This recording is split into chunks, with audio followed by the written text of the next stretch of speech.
All righty, everyone, welcome. We are about that time, so we're going to go ahead and get started. So I see some familiar names from yesterday. I think just about everybody that's in here right now were folks that were here yesterday. So and we still have people diving into the room, so that's cool too. We're going to go ahead and get started.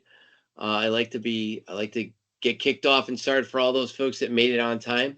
So for those of you that maybe didn't quite make it right at the start yesterday, or maybe are new, like I said, I thought everybody was already in here from yesterday, but this is your exam prep for SC-200. So the entire makeup of this presentation over yesterday and today is to cover all of the different information that's going to be present and focused as part of the domain areas of study for the certification. So we are going to pick up with the second half of that session from yesterday.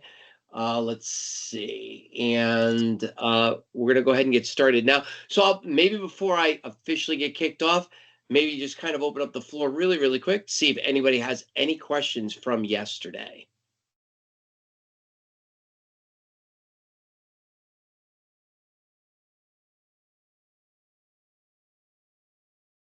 Thinking we're all good.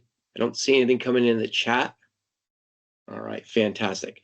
So just again, by quick introduction, my name is Jason Zandri. I will be your trainer for the next 3 hours. And just as kind of a reminder from yesterday too, about the rhythm and flow, this is a lot of packed information that we're trying to deliver over the normal course of what this training would be. It's normally a 1 day, all day type course.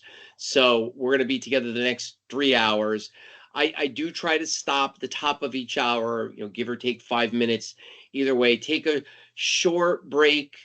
I try to get as close to the round number that I can between, 10 past the hour or 15 past the hour, wherever we are. So it might be a 9-minute break. It might be a 12-minute break to kind of round things out. So again, this is me here for those of you that maybe were not here yesterday. Before we get started with device identities, which I this is where we left off yesterday. I do have something for everybody. I have I guess we could call it a companion guide to this class. So it's over here on LinkedIn, and let me just go ahead and get everybody a link for that and drop it into the chat. Just give me one moment here. Got to find it on my other machine. It's actually got access to the chat. I'll just give you the whole. I'll give you the whole entire post here, which actually encompasses that link as well.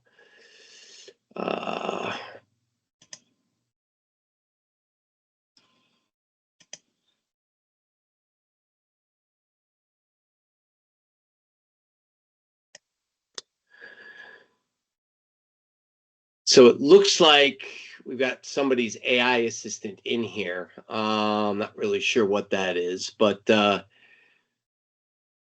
right, it looks like someone's running a AI that's going to go ahead and copy out all the elements. But anyway, that link there within the classroom chat. Let me just make sure it came through on this side. Yep, it did. All right, so if you go ahead and select that link, you will be brought over to LinkedIn, where we are here right now. And if you go down to the actual guide itself and go down to the lower right-hand corner where you go into full screen mode for this, this will allow you to come up here to the upper right-hand corner and download the entire guide. That'll let you download it. It's a PDF guide. It will, the whole 278 pages. And I put this together. This is my own work plus some AI-driven authoring tools that I was using so that I could put this together fairly quickly over the past couple of weeks. So I built the entire slide deck that we're reviewing out of these study guide notes. So the nice thing is that this is all hyperlinked for your use. You can find out a little bit more about the certification exam, the style, the exam sandbox. The remainder of the guide is all about the domain areas of study for the certification, and it has all of the different top topics and subtopics based on those main domains. Now, all the way at the end of the guide, I'll bring you down to the end, back you up. There are all the links that I referenced to put this guide together. So again, this was a lot of writing on my own, coming off of the Microsoft Learn articles, running it through some of the AI tools to kind of clean up things. So, you know, the AI authoring tools, but everything is available here. So if you wanted to go from the guide and study additional elements on your own, you could do that. If you wanted to kind of drill down on a topic like, you know, what is Entra ID, you could go in, there's a link for it, and it brings you right to the article. So, you know, this is available for you to have and utilize for your studies, for the certification, for just general review. There's a lot of information packed in here, so I've got it over there on my Facebook page for everybody. You go ahead and put this off to the side. Any questions about that before we kind of go ahead and get started here?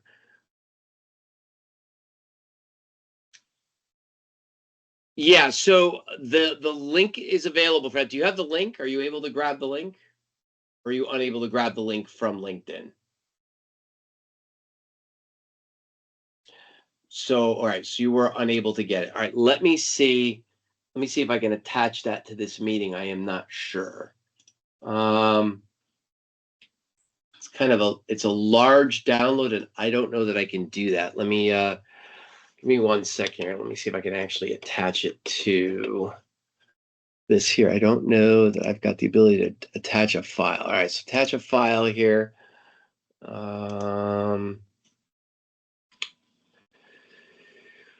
Let's see.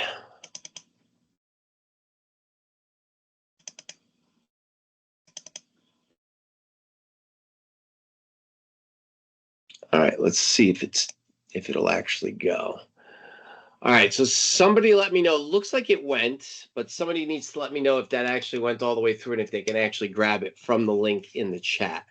I am remiss with being successful in getting that done. So let me know if you were able to go ahead and grab that.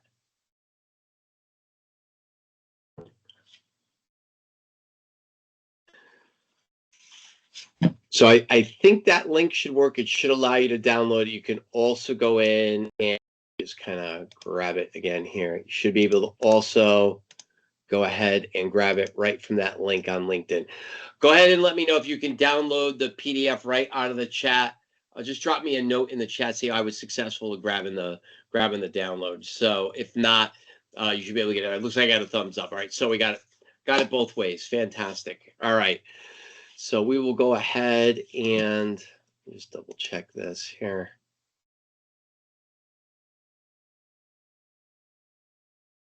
Yeah, it looks like it's available, and you should be able to save your own copy and download it. Yep. All right. So it looks like you're able to download it from there as well. All right, cool. Fantastic.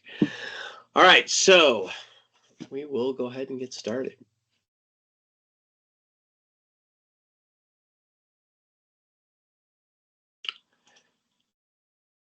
All right. Back through the guide, back through my side. All right. So device identity. We're going to pick up from here where we left off yesterday. So there's a couple of different options that come to that are available to you when you're dealing with device identities. You can have full-blown registered devices that are put in as part of your Entra ID environment. So this allows those devices to be completely managed and have policy enforcement on them.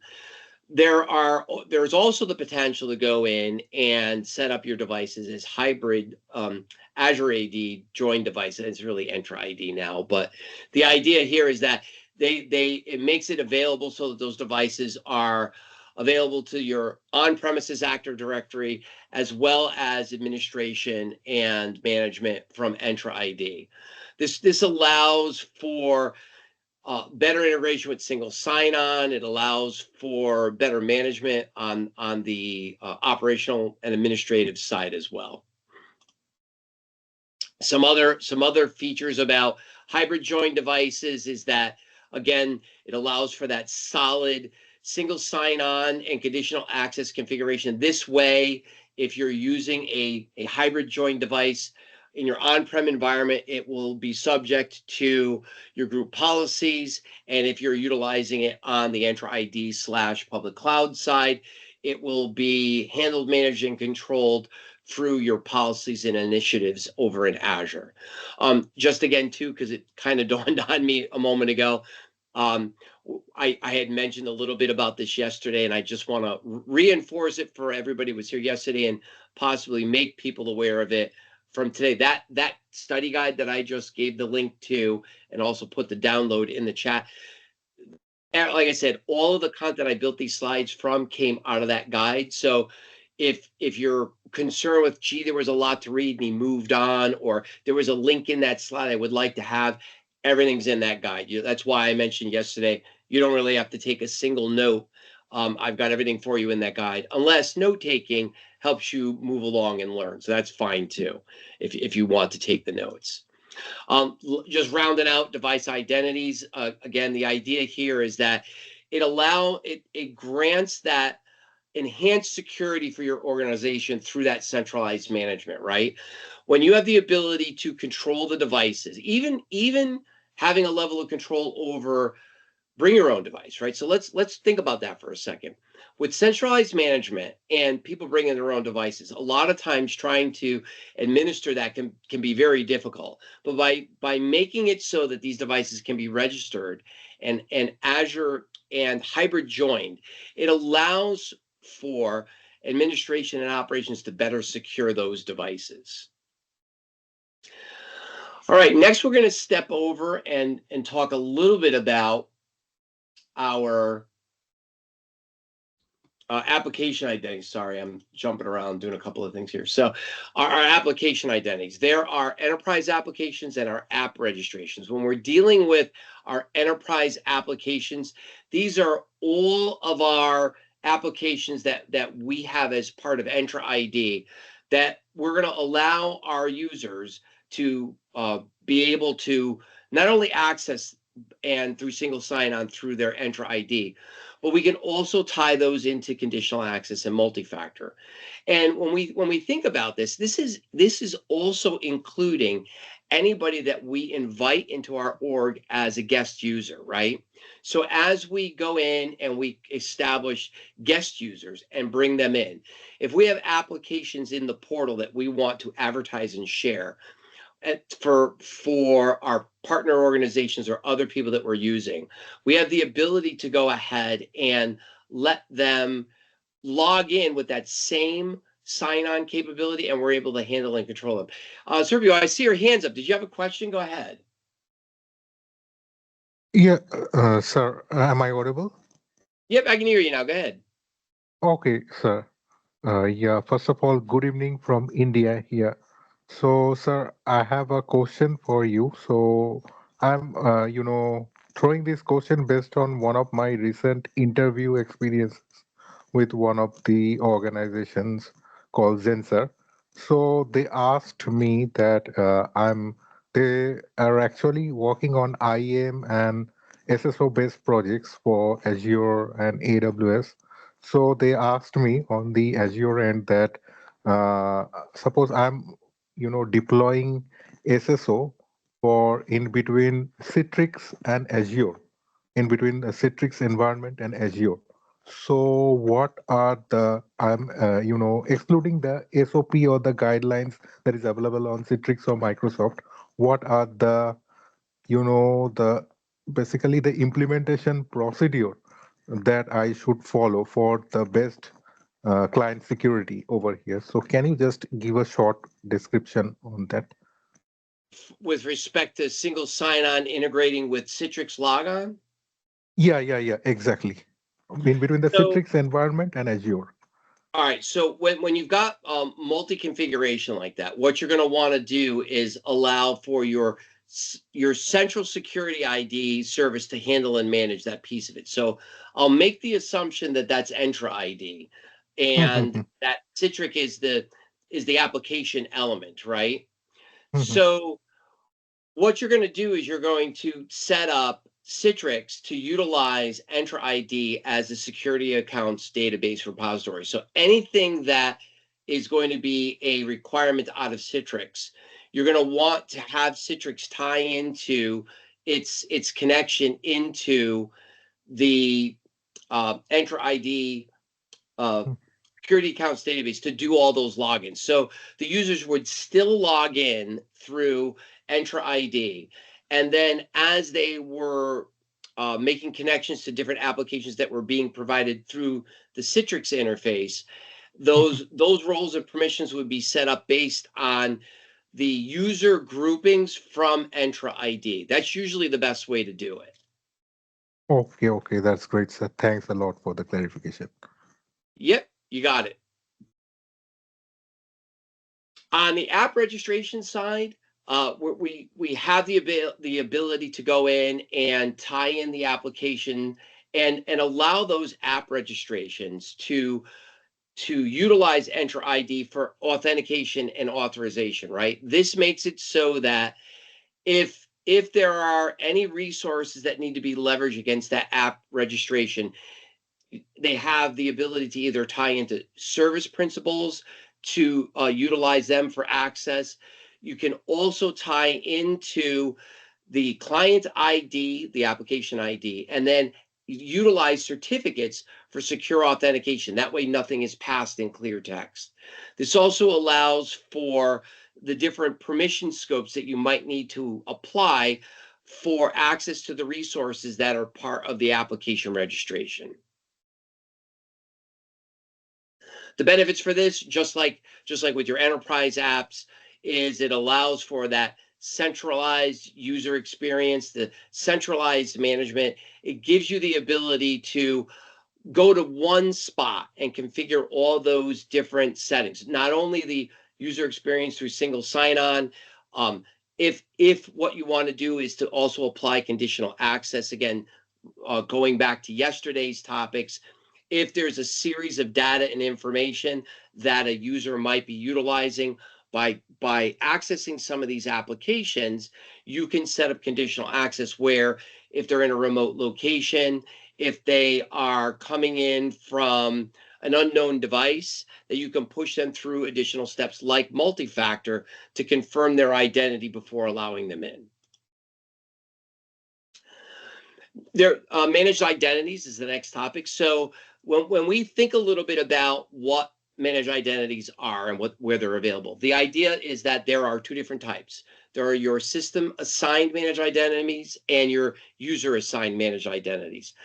In both situations, these are identities that get leveraged on behalf of resources. Right now, the way that they're used is slightly different. Well, I guess I shouldn't say slightly. It's a pretty big difference between the two. They both function the same, but how you get around to them are a little bit different. A systems assigned managed identity is created with the resource. So if I built a virtual machine and said, I want to be able to allow for access by way of a managed identity, and I create it at the time of the resource creation, that's a system assigned managed identity. It basically means that the identity is linked to the resource you've created. When you delete the virtual machine, that system assigned managed identity goes away. And it functions like any other type of access. It's going to have a series of role-based access controls that are set up against it. Now, a user assigned managed identity is slightly different, but it more or less works the same way.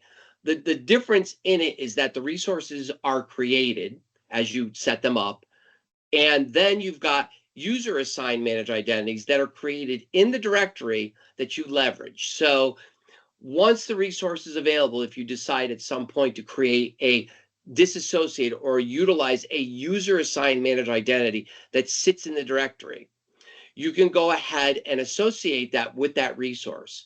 The difference here is that When the resource goes away, the identity stays behind because it was created with the purpose of possibly be tied to one resource or multiple resources. So it functions the same way. You set up your permissions in your role-based access control against the identity. The difference between this identity and a system assigned one is that the user assigned managed identity exists beyond the lifespan potentially of the resource that you're creating. Here are the key differences. So again, as I kind of mentioned, one is created as part of the resource, and one is standalone. The life cycles are different. There's, the system assign is tied to the life cycle of the resource, and the other one is an independent life cycle. All right, so now what are service principals? We talked about those two different identities, then we've got service principals, right? And so a service principal basically is an account that is used to run services and applications, right? It's like a service account for your on-prem environment, right? So in the cloud, these service principals are the ones that you want to set and utilize to grant permission and access to the resource. They're basically designed to be utilized in the place of somebody logging in. They can be leveraged as a user account, but you don't want to have a user account configured in the directory and used in that same fashion. The main purpose of these service principals is to run services, run automated tasks, and have them be tied into API calls and interact with other resources and not be tied to a person. So in a scenario where I might want to have the ability to do something in the back end and refresh it, I don't necessarily have to have the permission on that resource. So an example might be if I want to collate a database, and I don't necessarily want to be handing out the permissions to other people to do that. I can have a function kickoff or a batch service kickoff to do that work, and the service itself will be tied to that service principal that will do that and grant access on behalf of me kicking off that process. So if I go to a web front end to do something, and I utilize that web front end to send the API back, I would otherwise need to have permissions and controls on that back end resource to do something. If we want to restrict that so that we don't have a number of people that get tied to doing that, you could tie that to that service principal. That means if I'm out of office, we could give somebody else access to the front end application to make the very same call that I would do if I was in office, because the service principal will take the step from the application to execute in the back end. That's just one example. When we look at the different features, we understand that there are not only the objects that are available for the service principal itself in the tenant, but we also have an application object ID, an enter ID, and that is the service for the service principal to leverage. Again, the idea here, just to kind of close the loop on this, the main purpose is for those non-human accounts to run those services and applications so that you don't have to tie in with your own permissions and have your own role-based access control on the different resources that you might be interacting with. All right, the next topic we're going to talk about is external identities. So there's a couple of different types. There are business-to-business external identities and business-to-consumer. So when we normally think of our B2B identities, this is where we tie in with partner organizations. Now, these are not necessarily exclusive, right? We might have a partner organization that uses commercial email addresses. They might use a bunch of Hotmail accounts. We don't know. But by and large and on average, these external identities in a B2B state are going to have their own tenant and their own credentials. So if my organization partners with bigcompany.com, their folks are going to be logging into bigcompany.com, and then I can add them with guest access into my organization. They would log on with their own identities over in bigcompany.com, which would give them access to my organization because I invited them in as a guest, and they would have whatever role-based access controls and permissions that I might otherwise assign in my organization. Now, pretty much it works the same way on the business to consumer side, right? Except for the fact that generally these are those public accounts. These are going to be those accounts that are, your outlook.com, your hotmail.com, gmail.com, and so on. This makes it so that you can go in and allow for those external identity providers to go ahead and check in those users. And then similarly, they are guests in your organization.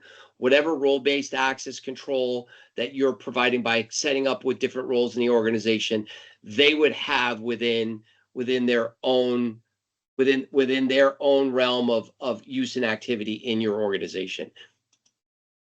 The main differences are the target audience, right? Again, as I kind of mentioned, when an organization has a full design, if they've got their own tenant, their own domain structure, they're gonna tie in and utilize that. Otherwise, they're gonna be using like Hotmail or Gmail to go ahead and log in. All right, so the next topic is hybrid identity. So in hybrid identity, we have the scenario where we've got our identities for utilization of resources in both places, right?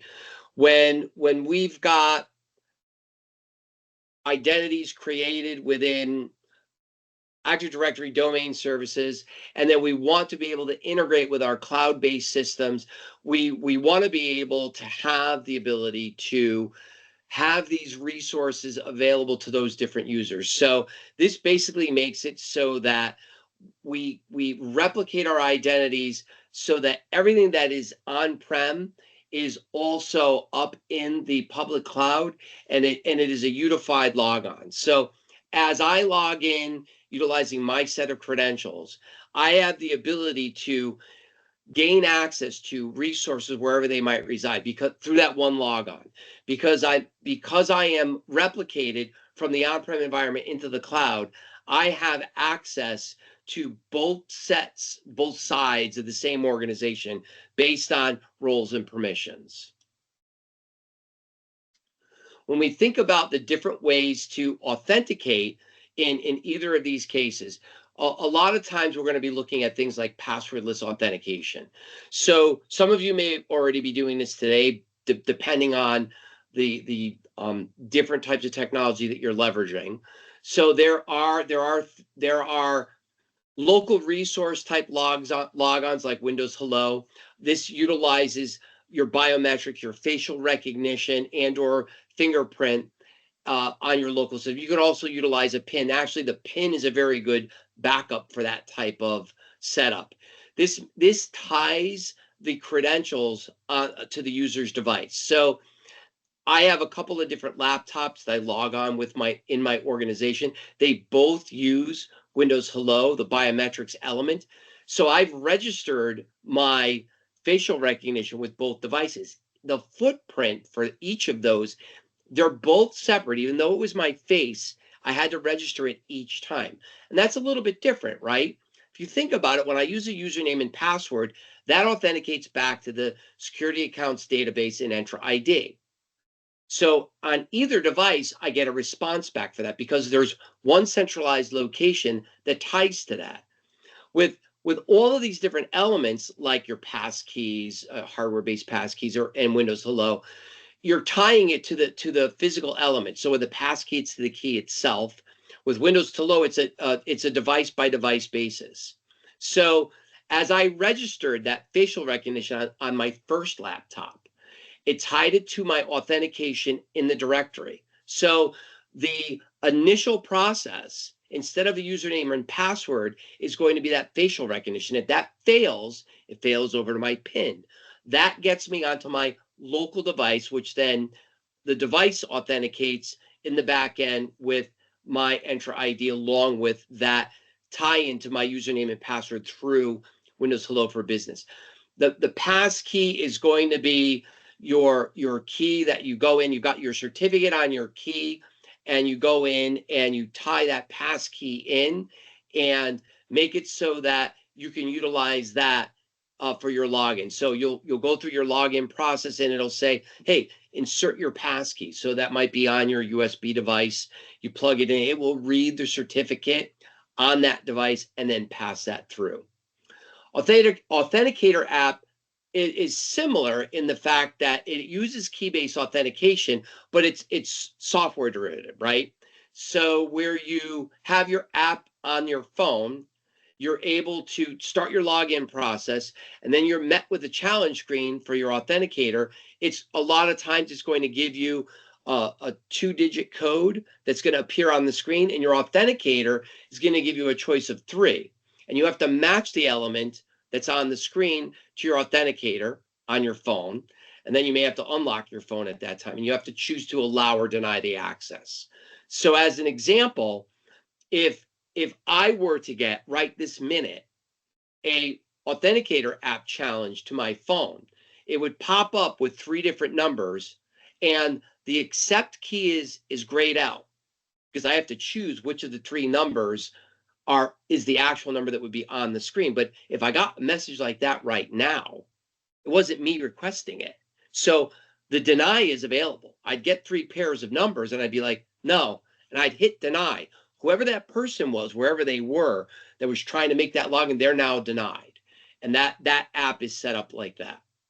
So when we think about what the benefits are for this, it's really an enhanced security level, like I just kind of explained, that reduced credential threats and theft scenario. When you utilize these types of services, it's harder for username and passwords to be compromised because of that additional logon method, or I should even say that definitive logon method, right? There's like that last point makes, there's less of a need for passwords because it's tied to those other elements, your facial recognition, the authenticator app, the other elements that you're using. It makes there's less friction for that type of logon. Once there is an overall lower IT support cost to an element like this because of the fact that as the use and function of these types of password authentication are used, there's less scenarios where you have to do your types of follow-up with things like account lockouts, and it is more user friendly. The idea is that with the users, as they get used to those types of logons, they are less likely to have issues remembering passwords or having to meet the challenges of other multi-factor requirements. When we think about using our certificate-based authentication, it is the passing of the certificate as opposed to having to go in and do other types of logons, right? So in a scenario like that, a lot of times these certificates are going to be either stored on a smart card or already on the device.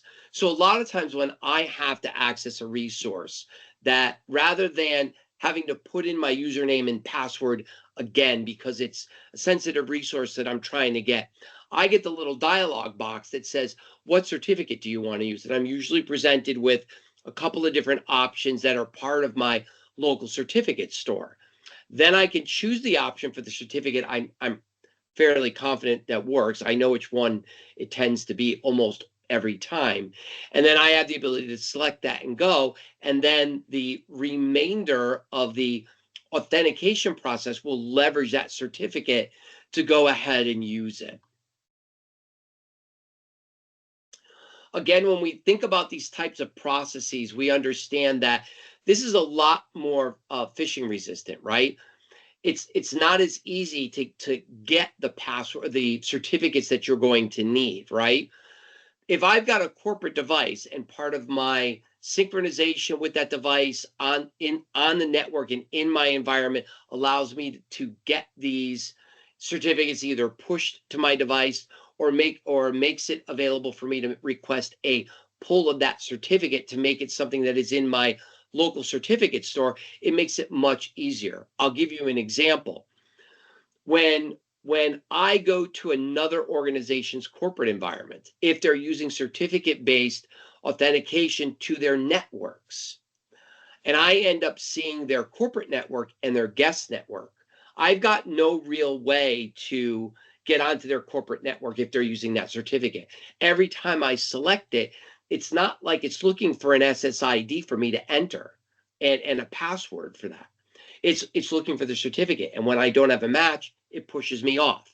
The guest network says it either provides me through broadcast the SSID or I know what to enter. And then it says, what is the key for this SSID? And I manually enter it. Well, as a internal employee to that organization, I sit down and when I negotiate with that wireless access point, it checks my local certificate and it authenticates the device to be on that corporate network immediately from being able to look in my certificate store. And again, it makes it for a more seamless experience. In that example of authenticating to the network, it merely looks for that key. It finds the certificate, the access key. It finds it in that certificate and it allows me to get an IP address to be able to go in and work on that network. We talked a little bit about how some of these different resources make it easier to deal with password reset issues as an expenditure of time and resources in the organization. Another element is to set up self-service password reset. Now, this can be done through third-party services as well, but at the same time, you have the ability to do this right through your cloud services with Microsoft.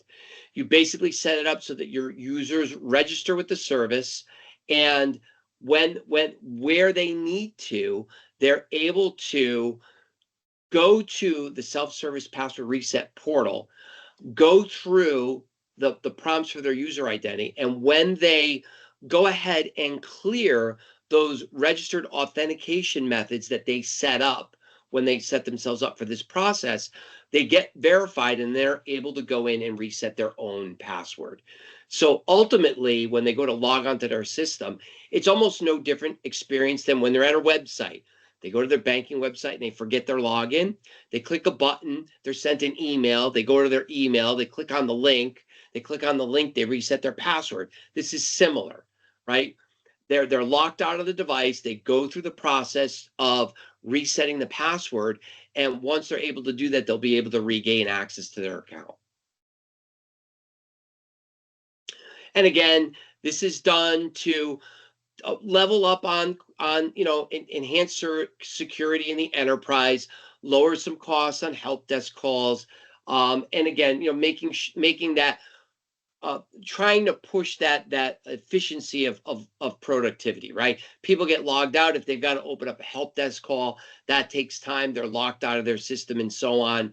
This allows them to be able to go back in fairly quickly and get back up and running.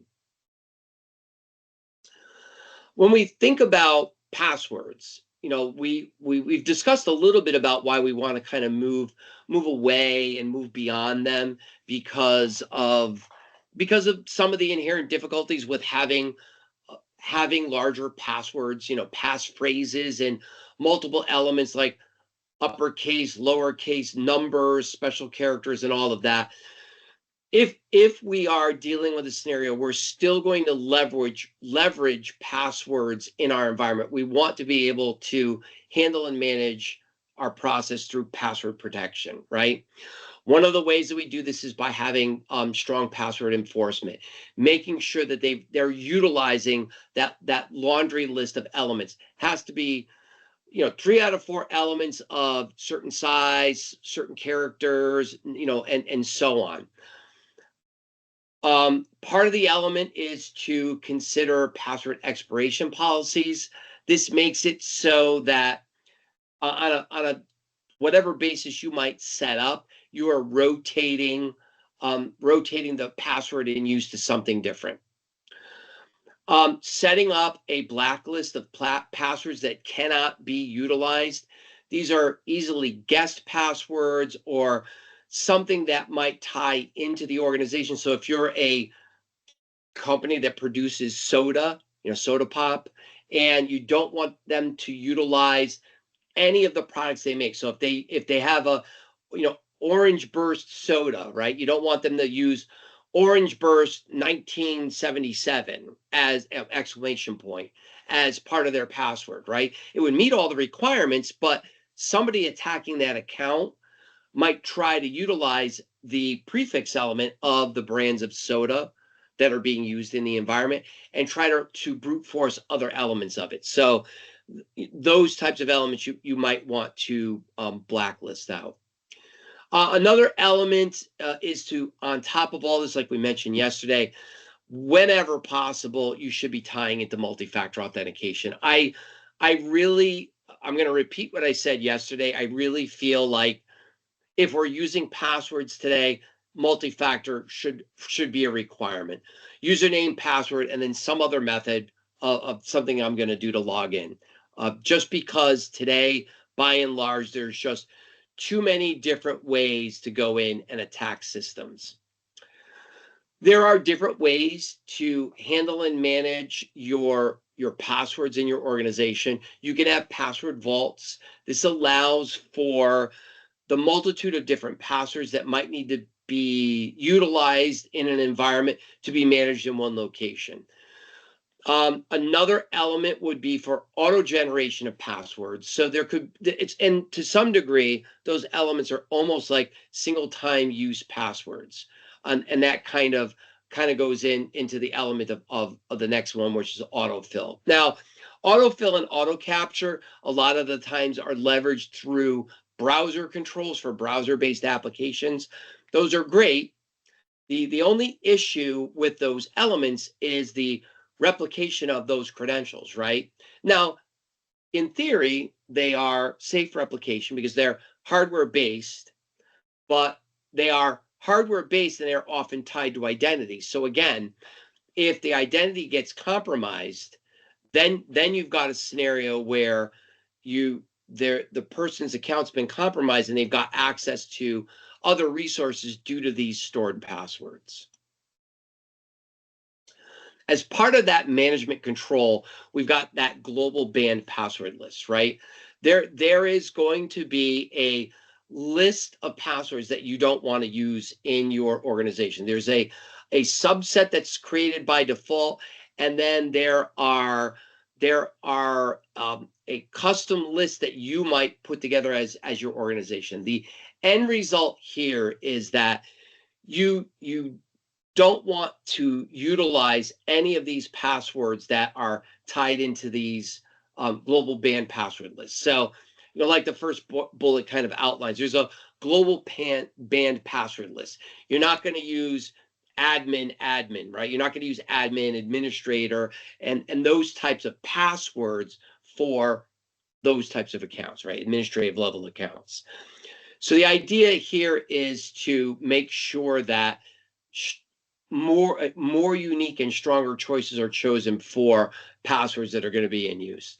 Again, this lends to a level of enhanced security, and it is going to help you against service attacks in your environment. There is a limitation to this, and like I've got there on the slide, the global list is more effective against common English passwords. It may not cover the same element in a foreign language. So It might if you tie it into your own custom list. If you do not do that, it's not going to make the clear translation. So again, like it says, organizations may need to supplement in their custom list the non-English terms for the words that you want to ban from use. Here's an example of some elements that are tied into that global banned password list. So these are just some examples. These are generally common sequences or repeating characters or other keyboard patterns that are normal. One, of course, I'm going to say I was looking for QWERTY. It's up top rather than the keyboard pattern on the bottom. Again, like I mentioned, your organization can tie into their own terms and integrate it into their own password list. Sometimes you can also tie in case insensitive matching. So knowing that somebody might try to use the password with a capital P, the @ symbol, dollar signs for the S's, a 0 for the O, and then RD, so you can also set it up so you can ban those elements as well. There are limitations to the list. Obviously, it's limited at 1,000 different terms between 4 and 16 characters long. All right, so on top of that discussion, we're going to jump over to conditional access. And we've talked about this a little bit before. And just to kind of round this out from the conversation piece yesterday and this piece of the segment here, conditional access allows you to set up signals and conditions, right? As we kind of described yesterday when we were talking a little bit more about MFA, you can basically make it so that there are requirements to gain access when you don't meet what we'll call perfect criteria. You've got your device, you've got a corporate device on a corporate network or some other external known network. It is possible to add other IP addresses into quote unquote the safe and acceptable space. So possibly if you've got a networking office somewhere that you utilize in a different city, not really your network, but the security state of that network, you could possibly add that. But by and large, the way it works is you sit on a known network with a known device and there's no issue. Simple normal logon process. You set on a different network with a corporate device or possibly on a corporate network with a bring your own device, you might be required to take an additional step. MFA might get you in, you might get blocked altogether. One of the elements that you can do is also say, look, you can't get there from here. Yes, you're using a personal device and you are on the corporate network, but your device doesn't meet the requirements. Therefore, you're trying to access this, even though you've MFA'd, we're going to block your access. And again, that's mainly that third element, requiring a compliant device and so on. All of this, it allows for better real-time security, and it limits access based on conditional access rules, and it makes it so that you are better securing your environment. So a lot of times, especially for your high privilege roles, like your administrators, it will make it so that they have a requirement to meet these requirements every time. All right, so on top of all of that, you have the ability to tie into what's called, a zero trust network access, which is a network access configuration by securing your traffic, right? It's basically saying, look, if since we're going to operate from zero trust, and we described that yesterday by always assuming breach. So on a zero trust network access setup, basically what you're saying is the only way you're going to be able to reach these resources is through a secured connection. We're not going to allow for any other type of access. We're going to require VPN and the creation of a secure tunnel so that when we access those resources, we know we're on a secure connection. We know that there's strong encryption involved so that the data and information that's being leveraged is secured properly. Yusuf, I didn't see your hand. I'm sorry. Did you have a question? Go ahead. Uh, Hello, Jason. Just I want to clarify that you use it conditional access to create a policy to enforce or apply MFA. So you can do MFA separately if you want. What conditional access does is it makes MFA part of the process. So let me break the two targets apart for a second, right? I don't have to have conditional access to require MFA, right? Think about it. When you log on to your bank, your bank could force the requirement of MFA. I think all banks should. Username, password, MFA, doesn't matter. Doesn't matter if I'm home. It doesn't matter if I'm in the hotel lobby. It doesn't matter if I'm inside the bank branch and I'm standing at a terminal that they make available. They're going to make me MFA everywhere. What conditional access does is it allows for exception consideration, right? If I'm a corporate employee and I've got my corporate laptop and I'm on a corporate network and I'm doing regular work, I'm a regular everyday person. I may not have to do MFA, right? So like it identified right here on this bullet point, or right here. If I'm an admin, we might force the admins to always use MFA. But maybe I'm a design engineer, right? So if I'm working for company A and I'm using company A's laptop and I'm in a company A headquarters, then I'm just doing regular work accessing SharePoint and doing it my engineering stuff. So I maybe don't need to MFA. I meet the conditional access of being on premises and using a corporate laptop. So I don't need to do it. It's when I'm somewhere else, it's going to trip the rule. Does that make sense?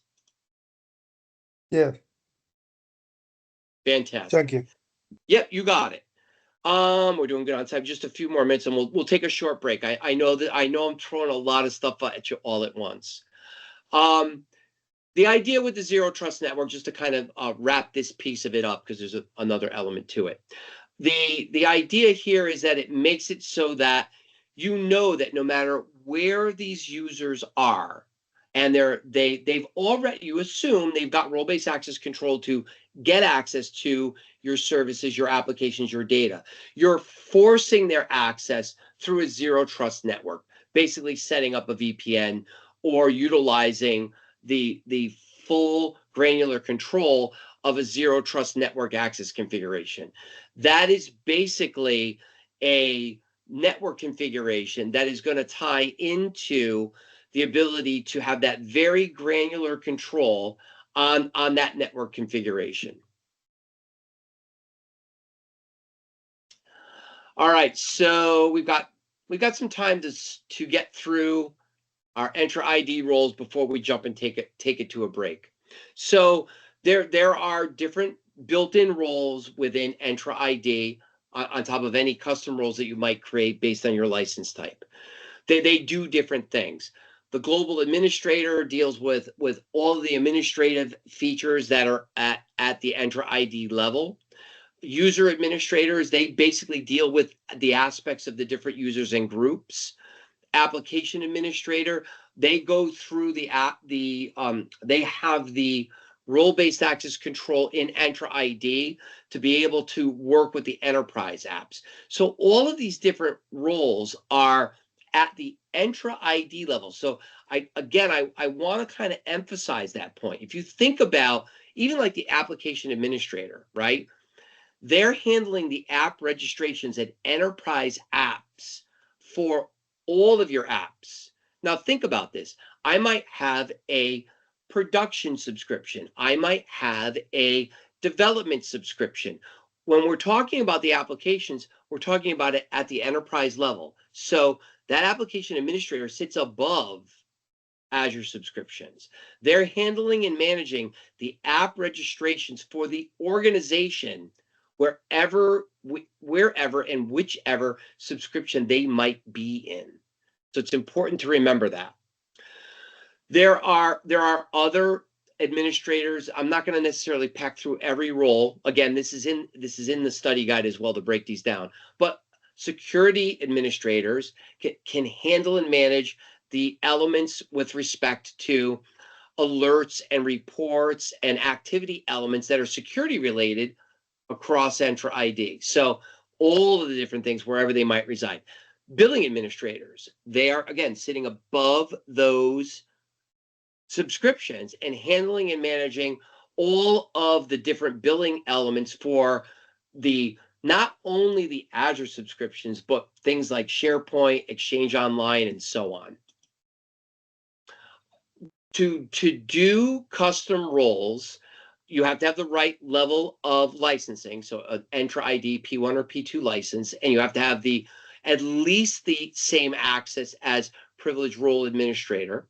Now, that might be something that you configure separately or you utilize the built-in role. The idea is that with the custom roles, you have the ability to do directory level, which allows you to grant all of your permissions across the entire directory, or resource scope, which means you can actually drill those down on a single set of resources that deal with a specific application as needed. The benefits of custom roles is that you get to tailor them out a little bit better, right? You know, virtual machine user logon might not be enough. Virtual machine user administrator might be too much. Something in the middle might be what you need. So you have the ability to take the virtual machine user logon, clone it, make a copy of it as a custom role, and then add elements to it that allow that user to do more than a user logon, but less than an administrator logon. Anytime that you create a custom role, you're going to want to take the time to kind of make sure that you've got what you need as far as that custom role goes. You want to make sure that you still need to have it. You might have created a custom role, especially for a particular project where a little bit more access was needed. And then maybe at some point in the future, if the project goes away or the test goes away or the application goes away, you might not need it any longer. And you can go ahead, update that, and let it go. All right, so we are just about at the top of the hour, so I'm going to go ahead and drop us into a quick break. Just like yesterday, I'm going to only make this I'm trying to do these short at the top of the hour. So let's see where we are here. So if I go top of the hour and 10 minutes out, it looks like about 10 or maybe about 11 or 12 minutes. Yeah, about 12 minutes. So we're going to take a 12-minute break and come back. For those of you that are watching the recording, this will be a 12-minute running break, so you can just kind of grab that scroller and move it along. So we'll come back in about 12 minutes and pick up where we left off. Thanks, everybody. See you in a few.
All righty, everyone.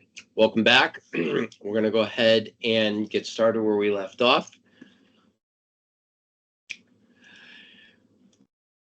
You've heard the term. We've said it a bunch of different times, role-based access control. It's basically the way that we manage access to the resources. The idea with role-based access control is to set a collection of parameters that allow for actions and activities on a resource, right? It's probably the best way to explain it. I could have access to log on to a virtual machine as a regular user, and that is a role. It lets me do that. I might be able to connect to a storage account to do something administratively, but not have the role access to read any of the data. So I have the ability to go in and do administrative functions to the storage account itself, but not review any of the data. So the idea is that the role-based access control is set to allow for certain actions and activities and technically the prevention of others that are not assigned. So where the role itself has explicit elements that are allowed, like administration of resources, and then a lack of identifying anything on the data side, that would be a denial of access based on the fact that no parameter was set. Now, I could also intentionally set it, explicitly set it. If there is sensitive data involved, I might set it up where someone could administer a resource, but then there's a setting on the data that denies access to everyone except a small group of people. So there's the ability to explicitly set something and then implicit configuration as well. A lot of this comes down to ID governance, right? You know, in Entra ID, we have all of the things that we need to do with these different user accounts. Basically, is the way to kind of look at it from the overarching view. You know, you've got your identities, right? Whatever they might be. And what you want to be able to do is have a way to remove these identities when we've got a requirement. Hey, HR has indicated that a bunch of the interns are done for the year, right? You know, they've gone back to school. We get that trigger. We want to go in, identify those user accounts, and either outright delete them. Generally, you just mark them as not active, you know, inactive or disabled, because you might need to enable one to do something and then turn it back off.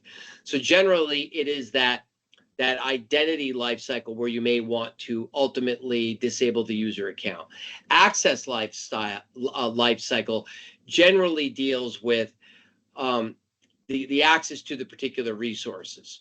So if I am working on a project and the project requires me to have administrative control over some resources during the project, I should have that. When the project is over, I might need to use the resources. So I might be given user level or general user access to those systems, but not administrative. So the access during the program, I have it higher. After the program and it's up and running, I have it lower as a user like everybody else. Privilege access management takes that step higher. We're going to talk about privilege identity management in a little bit. Basically, it says, hey, we've got the potential, like in the access lifecycle management example, to have a bunch of admins or people at a higher administrative level doing different things at resources, data, information, whatever it might be. While they need that level of access, we will make sure they have it granted. And then at any other time, it's reduced or removed. So another example, like maybe I'm just trying to use a data example, HR. Maybe during a review cycle, there's privilege access for people in HR to be looking at different review elements. But maybe there's a corporate rule that says outside of the assessment cycle, hey, we might do some promotions. Hey, we might do some raises. Outside of that cycle, no. They don't have the read access to those individuals. They can revisit during those cycles. And then beyond those cycles, they won't do it. Pardon me. Entitlement management is going to be, hey, what is the requirements that are necessary to have the type of access you're requesting? You've got a user level access right now. You want to have a different level of access or entitlement, and we want to be able to manage that successfully. That's where that might get covered. Access reviews are the trigger to make a lot of these elements happen. Unless you're on a schedule for a regular review for no particular reason. We're going to do it every 90 days regardless. If we are looking to when we could possibly do it, we might set it up outside of a schedule. In other words, there might be some requirement for compliance. Hey, as projects end in 45 days into a 90-day cycle of regular review, project end should also kick off an access review. Project is over. The types of permissions needed might be different. And in that case, we want to go in and do an access review, still maybe on our schedule, but also when these projects end. Privileged identity management. So, Jason, yeah, sure, go ahead. I have a question. Go for it. In the identity lifecycle management, you can activate this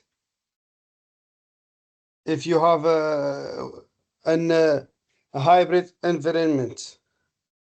You can activate it. If in a hybrid configuration, yes, because all I would do in a scenario like that one is I would be analyzing my resource allotment for different users. So I'll use the example of the intern. If the intern is there and they've got access to SharePoint in the cloud, and they may have access to an application in the on-prem environment, when the project ends and they don't need access to the SharePoint data any longer, you can make it so that that access terminates and they still have access on-prem based on the original assignment. Does that make sense? Yes. Okay. And fantastic. Thank you. You got it. Privileged identity management. So we talked a little bit about this yesterday because, again, some of the training sometimes is like chicken or the egg. What comes first, right? We mentioned it as part of a discussion piece yesterday, and I didn't really drill down on it because I knew we had it here. So here's the full drill down, right? This protects your elevation of rights, right? So I can be a global administrator, but I don't need to be a global administrator right now because I'm teaching a class. So while I'm eligible to be a global administrator, I have to activate when I want to do that. So the idea is that I've got the ability to have that temporary elevation when I turn it on. And then there's a workflow for it, right? I have to, as part of the rule set behind activation of a privileged identity that's being managed, basically indicates, hey, first off, you're going to have to multi-factor to prove who you are. Because if you're anybody else trying to elevate the role, we want to stop that, right? Somebody else that logged in as me tries to go in and activate the role, it's going to come to my phone. And then that way, that gets stopped right there. But even when it's legitimately me and I want to activate the role, I MFA. I'm able to go through the next step of the process, which is, which can be, you don't have to do all the workflow elements, but you can say, hey, now that I'm requesting this time-bound access to do something at this level, here is the ticket that I'm working on. Here's my business justification of why I need to do this so that all of this gets logged. Not only my actions and activities, but what I'm putting in as justification, all of that gets collected. And then it's only active during that period of time. So it's another way to throttle back the potentially high level of access that someone might have when their role is activated. Another element that gets tied into this portion of it, so this is where we also tie in additional access reviews to make sure that these users are still at their privilege role level. As part of the assessment, there'll be identification. Hey, there is a user account that hasn't been active in the last 30 days that has the ability to be activated. So a user account that's not being used is privileged identity managed. They're eligible for this. They could activate this, but the account's not even being used. Maybe we should review this, remove those permissions, and maybe take the account and disable it for now. The idea is that an account that is vacant and not being used is another attack point, right? It's not that an attacker is going, ooh, look, an account that's not used, let me try and hit that one. The idea is it's just another piece of the attack surface. If you know that account isn't being used and you can disable it, that's a little piece, you remove as an attack surface for an attacker. Enter ID protection. So all of this deals with user risk, all the risk detection in an environment. You have the ability to use Enter ID protection for the different policies that are in use for your user and your sign-on risk. This gives you the ability to go in and more effectively and at some levels automatically assess your environment for these potential risks. And we think about the risk detection for sign-in risk, right? We understand that there's always the possibility for different risks at sign-in, right? A little weird thing that doesn't make sense, and it's probably a real low probability of unauthorized access, right? User enters their sign-in wrong twice, right? And then they go log in. It's a risk. It's probably pretty low risk. Something that's medium risk is a little bit more suspicious, right? If it looks like a user's attempting to sign in to the environment from a secondary system through PowerShell and attaching to a service, it can be done. It's not the normal way this person logs in. Going back through the user normal sign-in routine, they may have never done it this way before. Now that's a medium risk. It doesn't mean it's not coming up on the register of, hey, we don't allow that type of sign-in or remote access. It's just unusual. It's peculiar for that type of a logon. Now, if it's going against sensitive data, a sensitive database, an internal application, even though it's medium risk, you might want to force MFA at that activity just because of the sensitive nature of the data behind. The high risk side is basically your no-brainer, right? Hey, there's a user log on from Jason who lives in Connecticut, and it looks like it's coming from Russia. All right, well, that's something that we're gonna put a stop to until they MFA.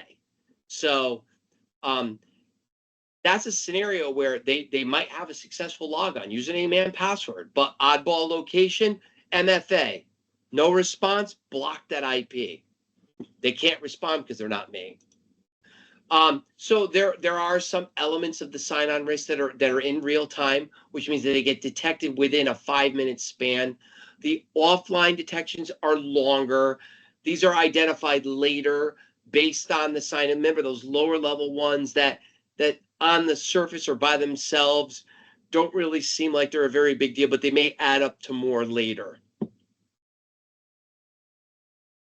Now, user risk is on the other side of that, or the add-on side of that, if you will. This deals with the different signals that are coming in from the user, less on the sign-in, but more of what the user is doing. Maybe the sign-on was low and it was let through, but now the user's activity is getting particular. So in a scenario like that, you're gonna use these signals, and if you've got behavioral analysis of AI and machine learning as to what a compromised account looks like, what bad activity looks like. And as the temperature on that comes up, you may utilize the service and flag it and say, look, that is something that is starting to look like peculiar behavior, and we're going to put a stop to it in the middle. So some of the elements in the middle can be MFA.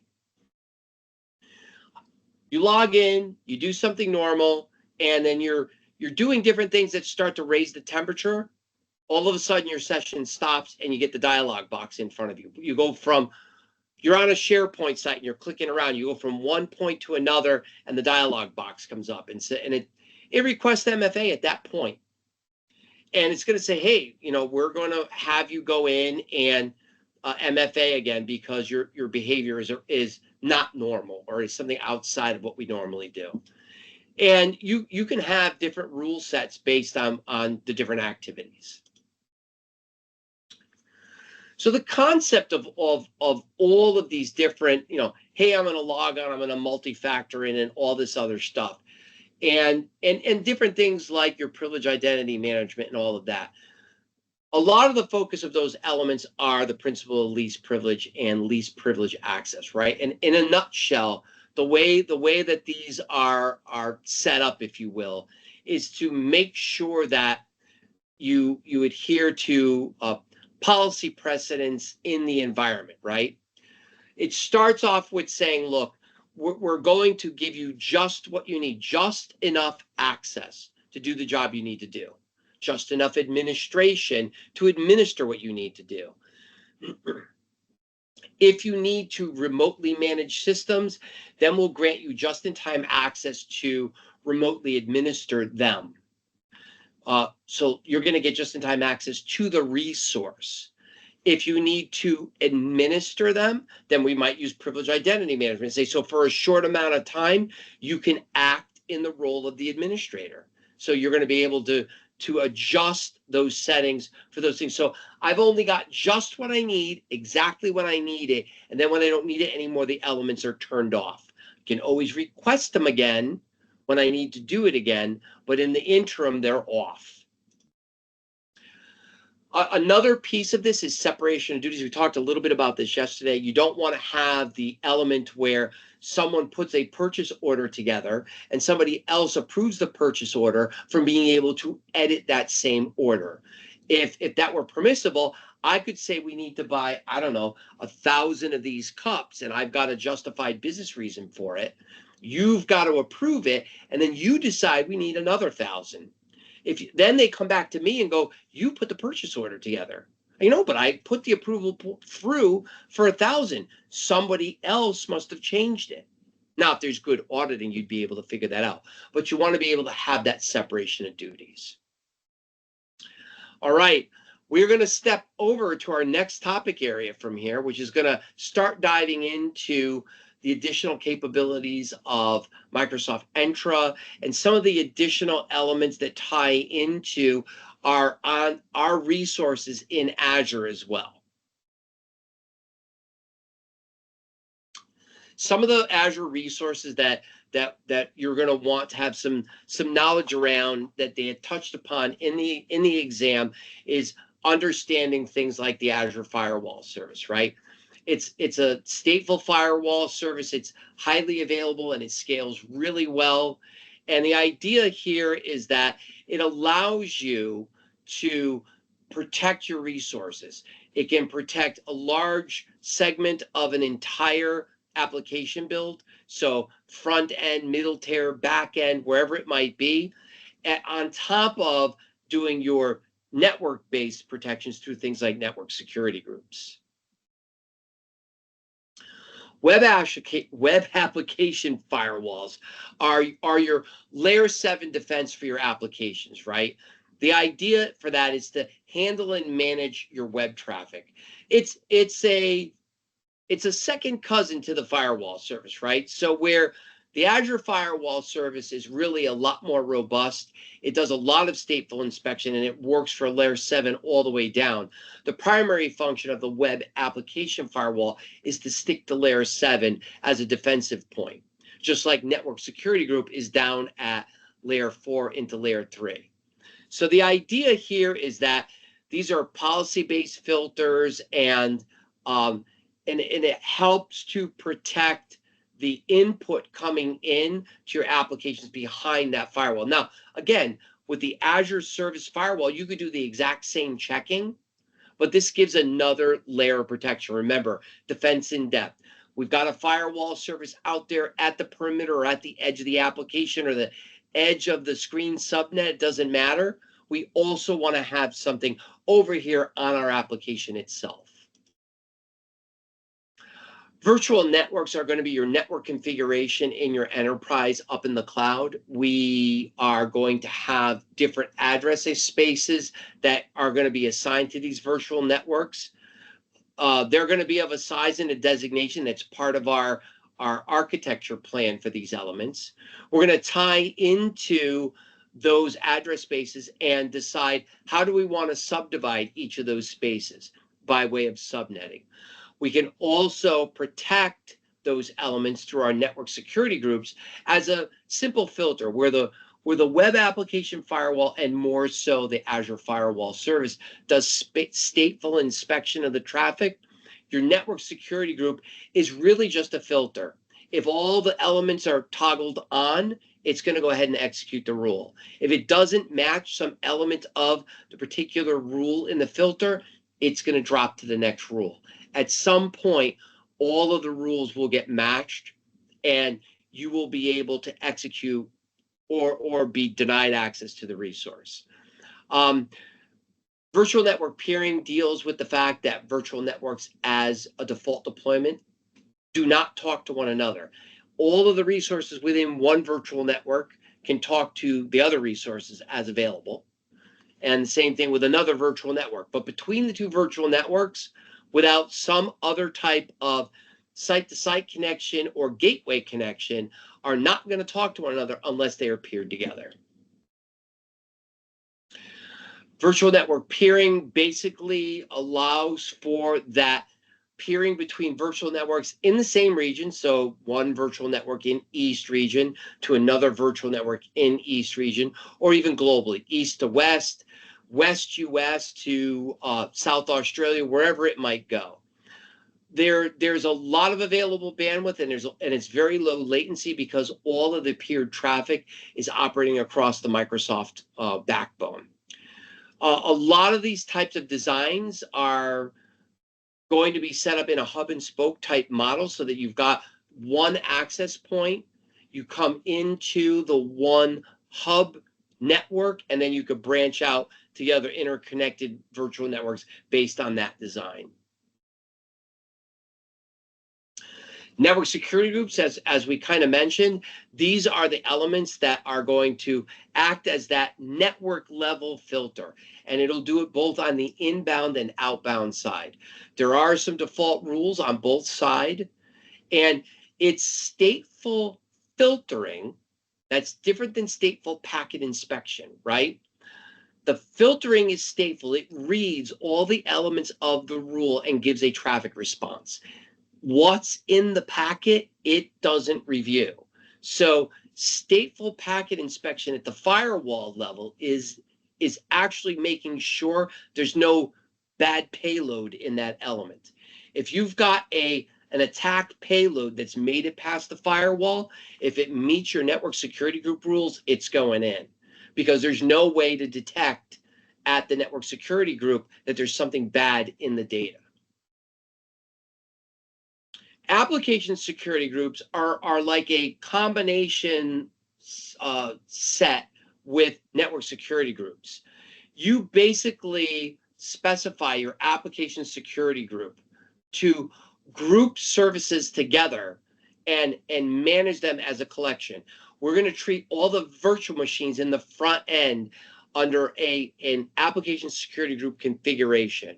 We're going to take the middle tier service that makes secondary calls to the database in the back end and have it operate as a piece of that application security group, but differently because they're a different type of resource.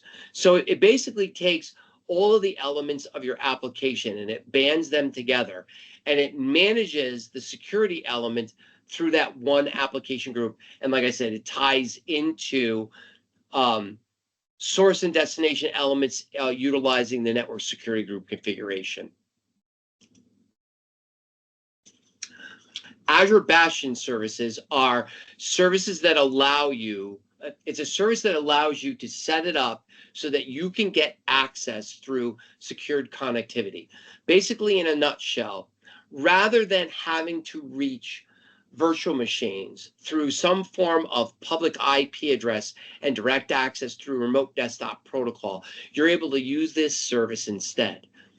When you think about remote access or remote management to a virtual machine, you're going to need a public-facing IP address, and you're going to need to, by the default configuration, utilize transport port 3389. Some customer locations may not allow that port to traverse their firewall configuration. If you're a consultant and you've got multiple customers and you're on a customer site that doesn't allow that access, you're going to have a problem assisting a secondary customer when you can't reach their systems.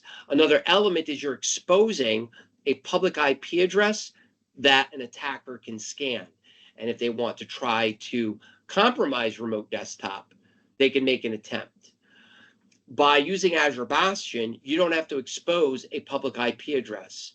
You can utilize a private IP address, which is non-routable and nobody else is going to reach it, and tie it to the back end of the Azure Bastion service. The front end of the Azure Bastion service is a public IP address that you leverage through port 443.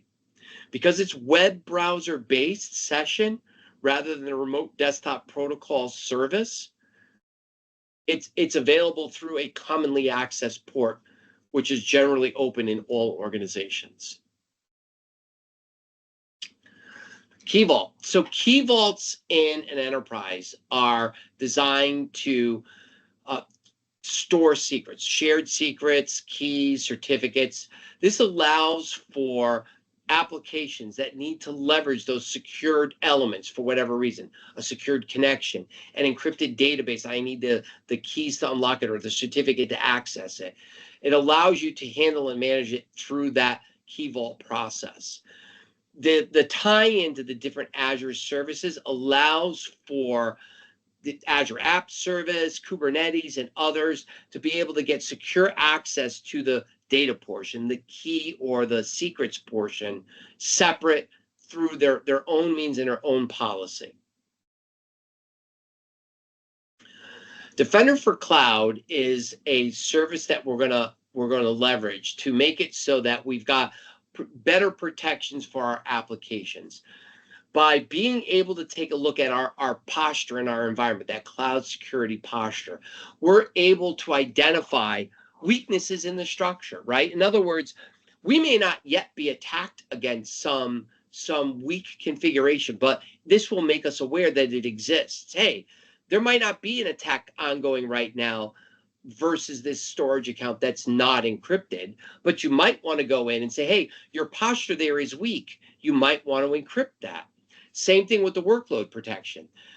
You might not have completely set up a virtual machine following all the best practices. You might have missed one. You might have done it the way you do it on-prem, and in the cloud, there may be other requirements that you might want to reach.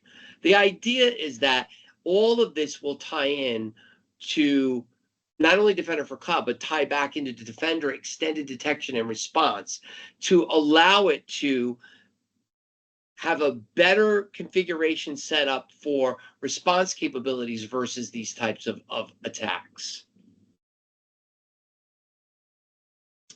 So a lot of this also ties into security policies and initiatives. We talked a little bit about this before, right? The idea here is that we want to go ahead and have a design element, if you will, for a set of definitions and rules of how we want to do different things. The Microsoft Cloud Security Benchmark is our standard of how we are doing our default assessment against resources based on our definitions in Defender for Cloud and the different cloud controls that we expect to see. Now, there are other elements like your regulatory compliance one, GDPR over in the European Union, healthcare with HIPAA and so on, and your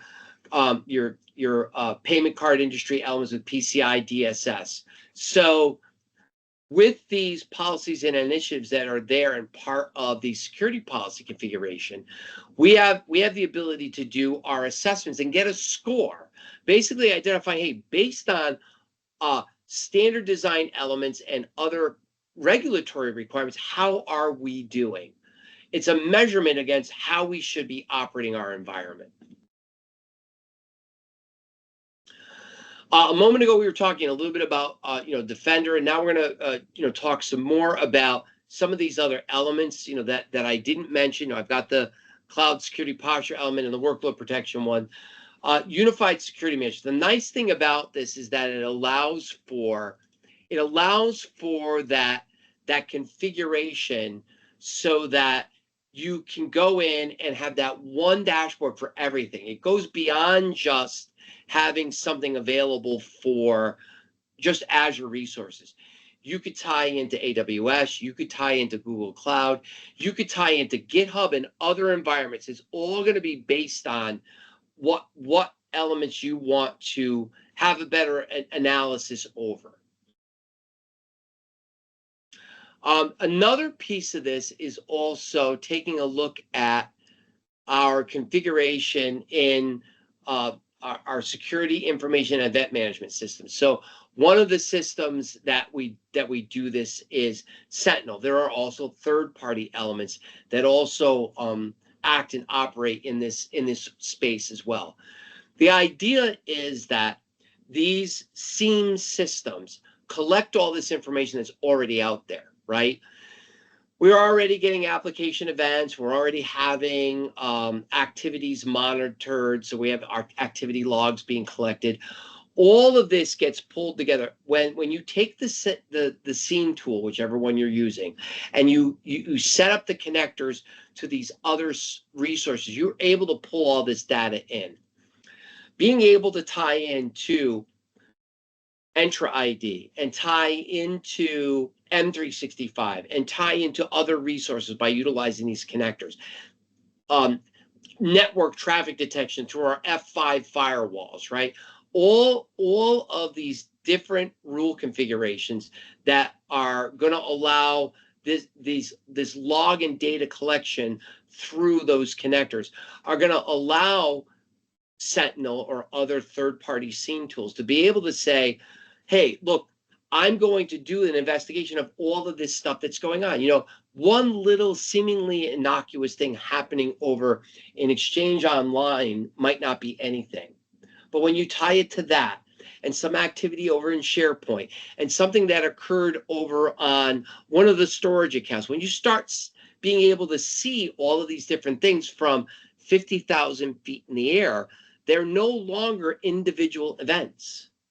They are actually now events that actually are tied together through some other type of orchestrated activity that might not necessarily be good for the environment.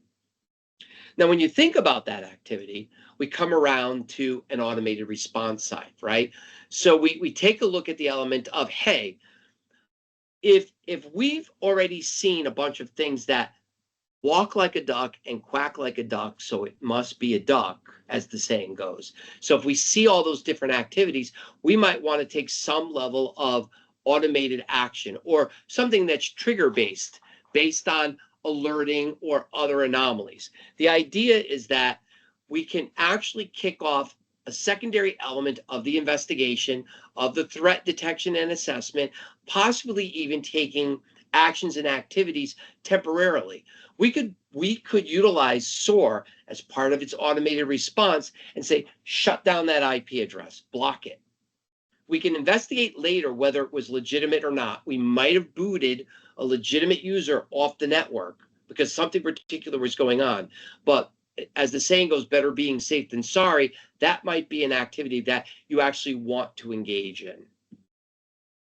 And Sentinel, again, is our tool. That's our Microsoft tool that does that security information and event management handling. So it will also operate as a response tool. So it also can do the SOAR side of it. And it does all of those very same things. And it's got the same, well, Sentinel is a little bit different in that it has its own AI-backed investigation based on prior elements and through the telemetry and signals that Microsoft receives. So not only do we have AI-powered investigations that we can tie into, we have a lot of pre-built queries for proactive threat hunting. So we can actually kick off designated reviews on our environment before things are even discovered. So it's like spot checking an environment to confirm what actions and what activities are going on. All right, so another piece of this is all about, you know, the Defender portal all up, I guess would be the best way to say it. The idea is that it makes it for a central portal to go into to kind of look at all these different elements. We have the ability to do Defender for Cloud, Defender for Internet of Things, Defender for Endpoint. All of these Defender elements tie into the Defender portal. It allows for us to also work in conjunction with Sentinel to do that advanced threat hunting in real time.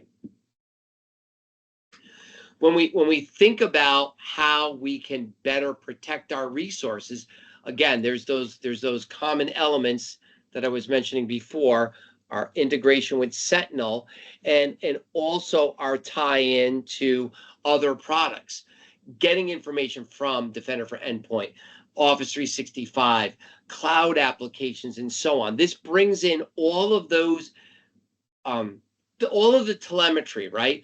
All of the audit logs, all the activity logs, any of the alerting, and it brings it all together for one area of analysis.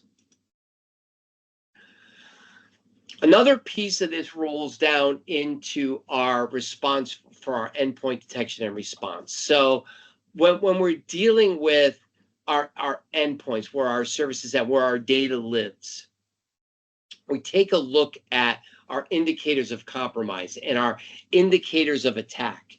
And we basically boil down all of this activity and say, okay, we want to be able to see the different things that are going on, how they're going on, what are the patterns suggesting, what is going on. So as we review the activity based on real-time data collection, and then understand what something standard would look like, we can then initiate some type of response. If we've got some EDR solutions that can actually do some automated elements, like I mentioned before, possibly blocking an IP address, we could do that, terminate a process running, and so on. Some elements of that may or may not be something we could tag automatically. It also might be a situation of not completely being able to terminate a service. It might be hung, or there might be some level of access denied from the automation piece. We could actually take on a manual response to that as well. We are able to analyze through all of the threat intelligence that Microsoft receives. So as we run this and in our ecosystems, and as we integrate with Sentinel as a SIEM and SOAR tool, and Microsoft receives new telemetry, new information, new analysis of actions and activities, and takes something that used to be a medium risk and move it to high. Maybe something else that was medium maybe isn't as medium as we thought, and we might move it to low. And it changes the context of the threat intelligence based on our data collection and our review of it. Another piece of all of this is tying into Microsoft Defender for Office 365. So a lot of the actions and activities that are going to tie in to this portion of the Defender service is going to streamline into your collaboration activities, right? It's going to enable a level of threat protection for messages received, so your business email compromise protection, bad links, bad attachments, and all of that. It's going to also analyze phishing attempts, the body and style of the email, to maybe make sure that those messages maybe get derailed before the end users even see them. Some of the advanced threat detection elements are confirming that an attachment is safe. The links are safe before we allow the users to click on them. If something occurs and we've got a breach scenario for something's maybe a link made it through, maybe an attachment made it through, and an end user does go off and do something, we have got the ability to analyze what occurred at that step and what our actions potentially are after that. This also ties in with other parts of the Microsoft ecosystem. So this is not just, that's why I use the term collaboration. It was because it's not just Office 365. It handles Teams, SharePoint, OneDrive. It extends all of that protection into those areas as well. So when you think about it, there's another piece to all of this, right? We talk about the identities themselves as another thing to protect. Microsoft Defender for Identity helps us to protect that part of the attack surface, right? We've got different identities that are available to utilize, regular everyday logons. We've got user-defined identities that are going to be part of our service implementations. We're gonna tie all of this together, and it's going to tie in not just to our identity environment, but anything else that touches our environment. If we are hybrid enabled into our on-premises environment, we could tie into domain controllers too to manage those identities as well. Anywhere that we're using federation services, if we've got federated partners that we work with, we can do that as well. So the idea here is that it extends that identity protection wherever it might reside for access to resources in our organization. Another element that we want to make sure that we leverage and defend against is all of our cloud applications. So our Defender for Cloud Apps is going to be that cloud access security broker, right? One of the elements that this does is it monitors shadow IT. So any type of unauthorized applications that are being utilized are detected and discovered based on the configuration of your scanning elements. So when you understand that there could be other applications that are not on an approved list that are running. Now, there's another side to that. You could also set up your configuration for an allow list only. If you happen to know, in a lot of stringent organizations are set up like this. If you happen to know the suite of apps you'll allow, 15 different applications that we're allowed to use and nothing else, you can put them all on an approved list, and that by default makes everything else disallowed. But in different parts of the environment, that might not function, or it might not function across your entire environment at all. If your development environment is different and you might need to utilize other applications or different tools, you might need to allow some element of that in. So where you might have more flexibility, the cloud access security broker does a fine job of nailing down those different elements to make sure that you're not running services, applications, and tools in places that maybe you shouldn't. Your corporate environment, your production network, and so on. Another piece of this is your software as a service security posture management. This makes it so that you are continually analyzing all of the active software that you're using is following best practices, or at least where it's not, you're aware of these differences, the differential in those settings, and you've either acknowledged it as a business risk, or you've got a temporary override on it until setup can change. And the last little bit on this piece before we drop into our next break, top of the hour, is talking a little bit about some of the other elements that Defender for Cloud Apps does. So another piece is that data loss prevention, right? It's going to work with Purview to take a look at that sensitive data and make sure that it's not being shared. So with data loss prevention set up utilizing sensitive information types and maybe auto labeling, you're going to hopefully have a good schema already set up so that you can analyze anything that is being used and better be able to protect the data so that it doesn't leave the company when it's not supposed to.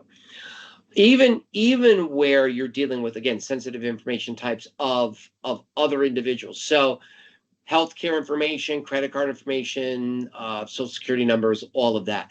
Those data types belong to the originators. You're the steward of those. Remember, as a bank, you're collecting information from your customer. That's their information. So you're the steward of their information while they have an account with you. You might need their social security information to do tax forms, but you're responsible for handling and managing that information. Another element of Defender for Cloud Apps are the elements for your continuous threat protection. So adaptive access control for the any type of real-time risk. So it's going to have the ability to make adjustments or suggest changes based on the real-time assessment, based on user and entity behavior analysis. Basically outline what are normal behaviors for a core of your users and what are the outliers that should be otherwise investigated. All right, so I will kind of quickly ask if there are any questions on anything we've covered up to that point. We are reaching the home stretch right now. There's only about an hour left, and we might finish marginally early, a few minutes early at the top of the next hour.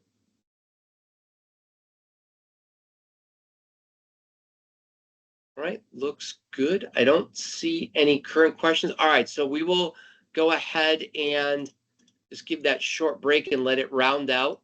So we will come back just like the last time at 10 past the hour.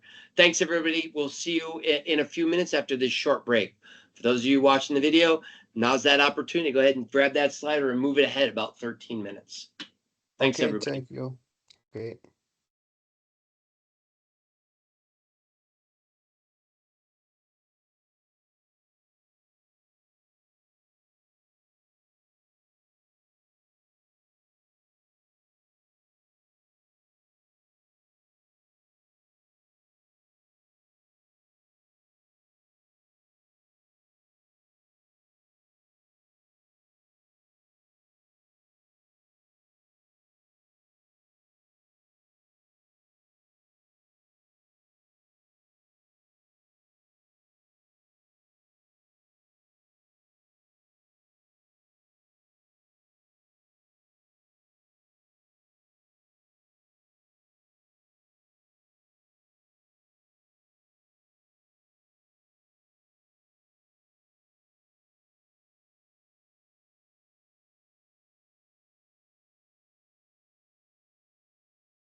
righty, everyone. Welcome back. We're gonna go ahead and pick up where we left off and round out the session. It looks like we might finish 5-10 minutes early. There's still a decent amount of content to cover, but it's no worse than what we've already been doing. So we're gonna get right back to it. So we've been talking a lot about these different portals, these different dashboards, Defender for Cloud, Sentinel, and all that.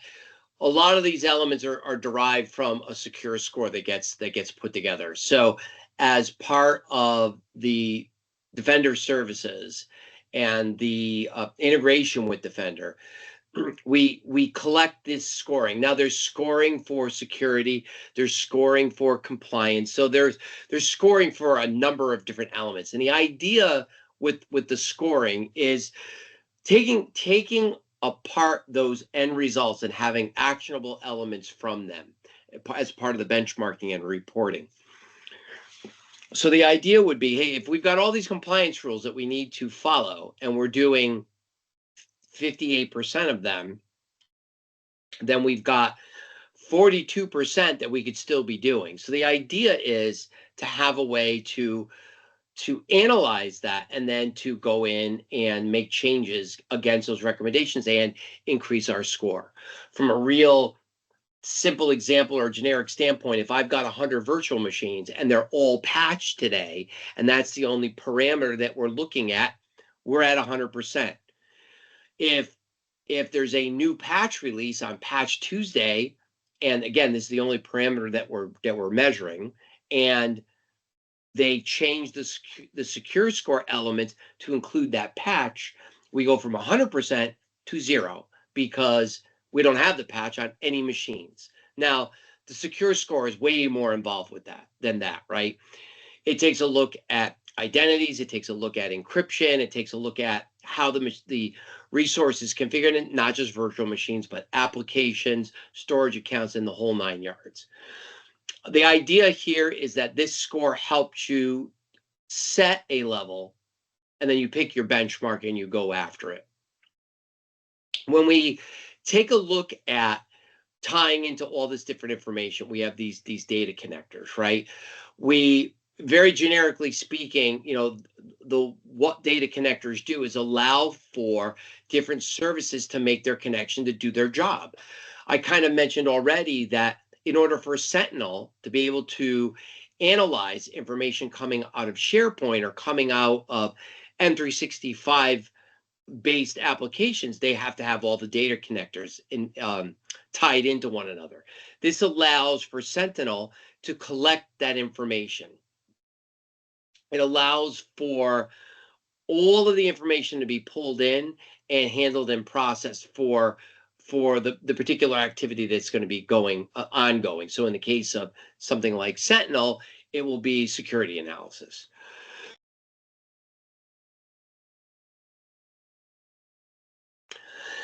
Once all this analysis has been done, there are elements to how you want to respond to it. So Sentinel also has alerting as well as Defender, right? So with respect to the Defender portal incidence alerts, these are elements that are available based on activity, right? So an alert is something particular that's happening, right? Something that happened in Office, something that happened in SharePoint. One of the identities was deleted and it was a protected identity and someone deleted it. Those things are going to alert and show up as alerts. An incident is a collection of related alerts, right? So we might have seen, you may see a scenario where you've got a handful of different alerts, and then when you go into the alerts, they're tied to an incident. So alert 22, alert 35, and alert 81 all tie back to incident D, because this incident is the entire story of all of those different alerts that have happened. Somebody came in and did something, they went and did something with this data, they deleted a user account, and then they tried to back out the logs and information to kind of to cover their steps. all of those alerts fire off and are tied into a corresponding element that defines that particular incident. Just like Sentinel, we have advanced hunting in Defender, and it is also KQL based, right? So you can use Kusto query language to locate information in the data that Defender collects. So again, the idea that you've got your Microsoft Defender products tied into all these different elements: Defender for Identity, Defender for Internet of Things, Defender for endpoints, and all of that.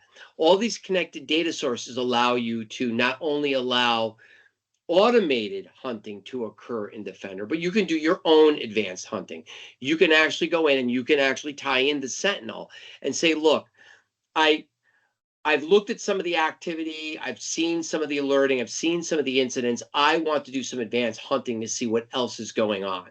And, I might be able to tie particular incidents into something bigger, something deeper. Now, the probability is going to be that the AI is going to pick up on it and also output the same information. But as a security analyst, you're going to want to do some of the heavy lifting on your own too. The AI is not perfect. It makes mistakes. It will overlook other things that you might not otherwise overlook.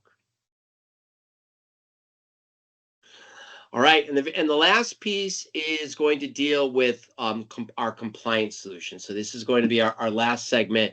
It will take us to the end of the session. So when we think about privacy principles of Microsoft, these are all the elements on data privacy. Now, I know it's fun to poke fun at Microsoft and say, really, they're going to sit and sit on transparency and security and all of that, but the underpinnings of what they want to provide to users of their software and the larger ecosystem are all these things. Now, whether or not the company embodies everything that it wants to be when it grows up is always another question. But these are the privacy principles which Microsoft states that they want to make as part of their underpinnings of compliance. When we consider the actions and the activities, we have the Service Trust Portal, right? So in this portal are all of the services that tie into the Microsoft Cloud services. There are audit reports that are available for the different Microsoft services, for security operations, for federal services, and so on. You're able to utilize all of the trust documents that are available within those the design elements and tie into all of these different compliance resources. Priva is a portal that is going to streamline and be a foundational element for all of the elements that happen as part of your personal identification and information that we get out of Purview. It basically expands upon what Purview already does and goes even farther with it. It allows for a single pane of glass for all of our privacy protection and our standardization around these services and tools going forward. Priva allows for consent management. It basically allows for, hey, if we've got a set of data that we're going to change the policy of how we're going to handle it, this tool will be part of your actions and activities to go out and say, hey, if we need to go out and do something on behalf of another user or do something with some of this data, we're going to need to get consent. And Priva will be something that you would utilize to do that. For the privacy piece of it, Priva ties into Purview, and these things are so close to one another, and deals with the auto discovery of this data and information. It will take a look at the different information that it discovers and process out the data risks that are assigned to that data. So as documents get created and posted on SharePoint, it will do an analysis and evaluation of the data. It will check to see if any of the documentation is already labeled, and if not, it will create an element so that we can come back later and fulfill requests to go in and back end these data to maintain privacy. On the risk management side, Priva handles and manages what we would technically call data overexposure, right? There is going to be some data and information that might be personally identifiable, so PII, that might need to be utilized, but the organization might be overutilizing it or overexposing it. It might be labeled a certain way for use, but it may be too broad of a data set for the actual business at hand. So in a scenario like that one, you can take a look at the output from Priva to be able to make an assessment as to what should be done with that data and information. At the same time, it will also handle and manage any data transfer. So if data was originally housed, like let's say it was governmental data that there was a change in classification for it, and we're going to move it from one classification silo to another, we could turn around and say, okay, we've got this different information being changed. There's some personal data within that. And as we move control from one group to another, we can outline whether or not this is even permissible in the first place. If there's, pardon me, if there's federal governance requirements in some of that data, we may not be able to transfer it from one department to another. So if it's some type of accounting rule, it doesn't allow it to transfer, we may have to hold it back.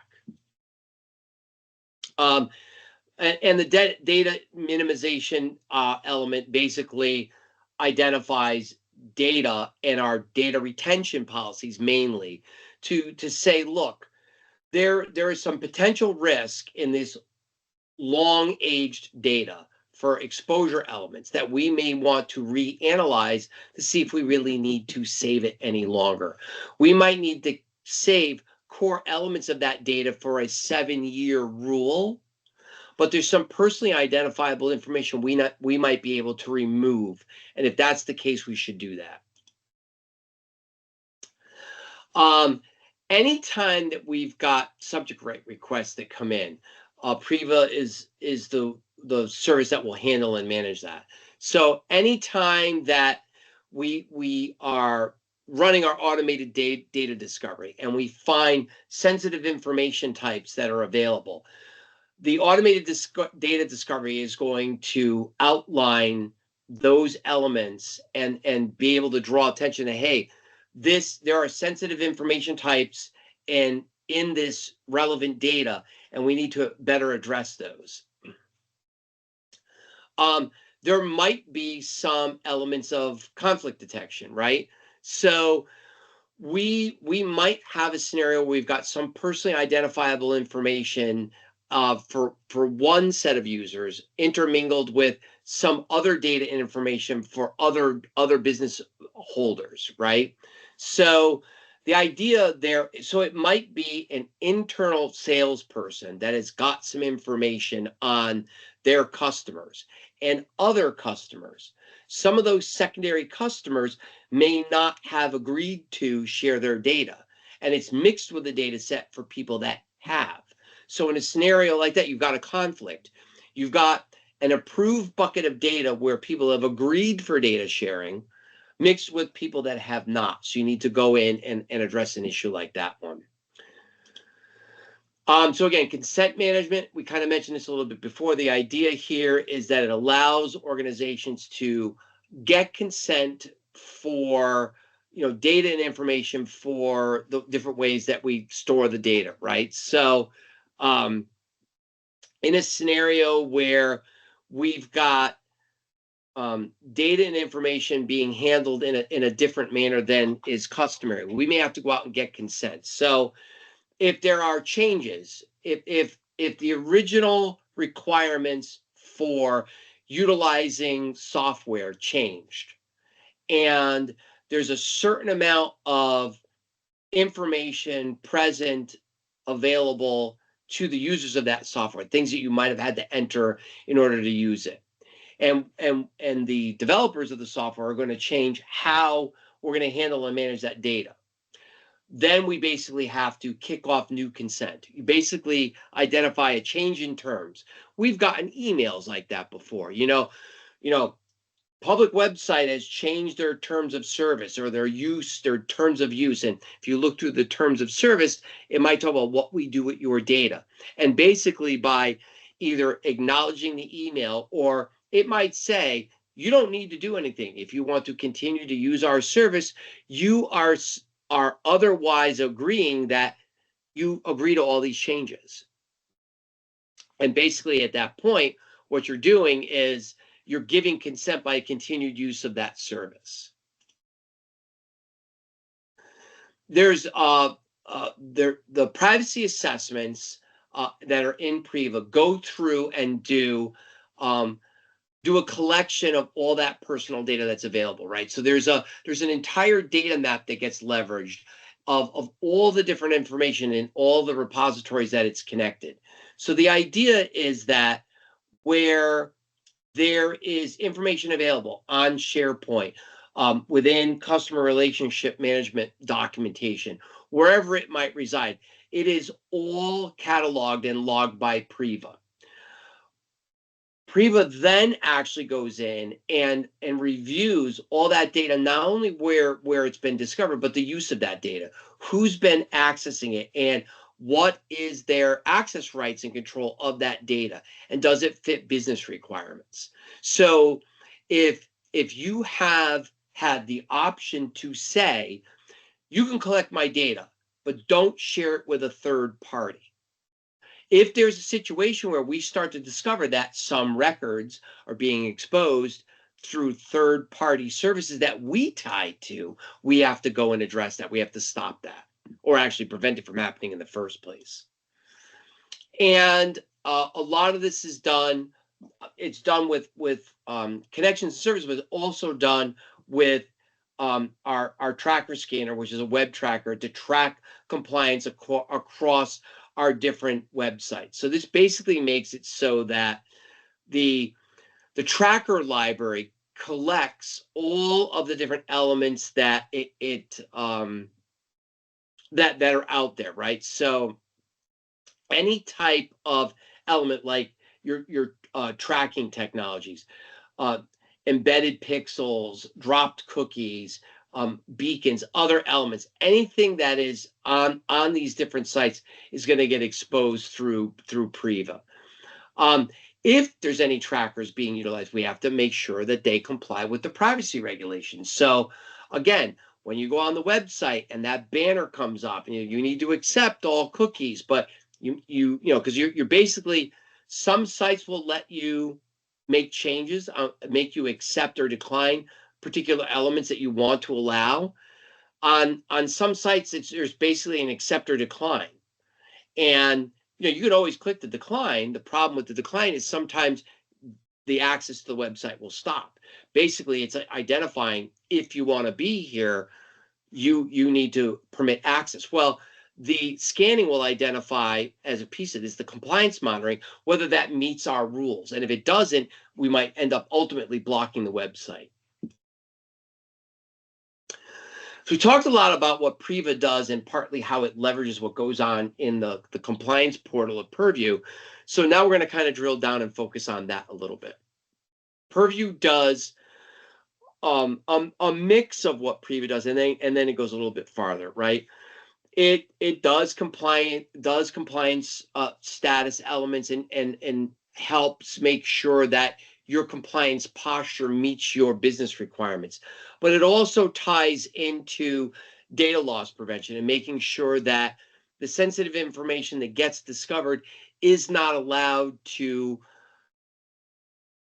be connected to other services where it doesn't belong. If there's data and information coming in on an email and it's restricted to the recipient parties, we make sure that that information doesn't get pulled out of the email and end up somewhere else.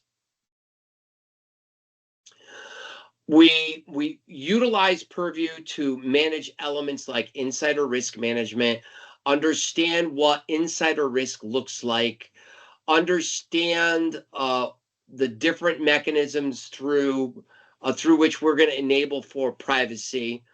It also does other features. We are able to do e-discovery. So this is going to be in a scenario where we've got cases that are set up, legal correspondent elements where we need to go out and find all the different uses of particular elements. So it might be a scenario where we leveraged, I don't know, I'm trying to think of an example, a tagline that belongs to another organization, maybe a trademark, right? Or something that is, their saying, their slogan, or whatever the case might be. And we may get a cease and desist order.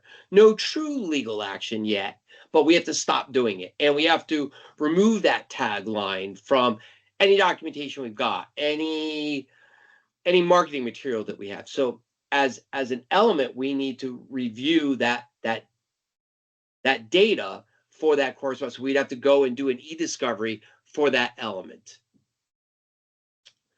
Anything that has to do with sensitive information that is, or inappropriate information that ends up in emails or chats or other documentation channels on SharePoint, in the comment notes, whatever the case might be, we can use Purview to maintain that compliance level. That compliance element is all done through Compliance Manager. So the compliance score that we get is based on our own settings, as well as our different assessment templates, like we kind of mentioned before. The idea here is that as we tie into different things like HIPAA regulations and GDPR and ISO standards and so on, we can see through those assessment templates where we are, and we can see through our compliance score where we rank. We can take a look at those improvement actions to go in and change our current posture and improve it so that we're more in compliance. As a part of the actions and activities that the Compliance Manager handles and controls, we have the ability to go in and take a look at all of our different evidence that's collected as part of our compliance audits. We have the ability to take a look at those detailed reports as part of our efforts to go in and maintain that level of compliance status. That score, again, is really that quantifiable measure, right? When we go in and say, hey, look, we've reached a certain level with respect to GDPR. It's a different score for our HIPAA requirements and so on. We get these different scores because we are measuring our elements against these different regulations. Some things that are a standard under one aren't necessarily going to be a standard of another. So it's going to change what our scoring looks like based on which template we're gonna utilize. And we might have a need to have a certain level of score with GDPR that we're trying to reach, and then go into the HIPAA template and take a look at that as well. So it may be a mix and match of using more than one template.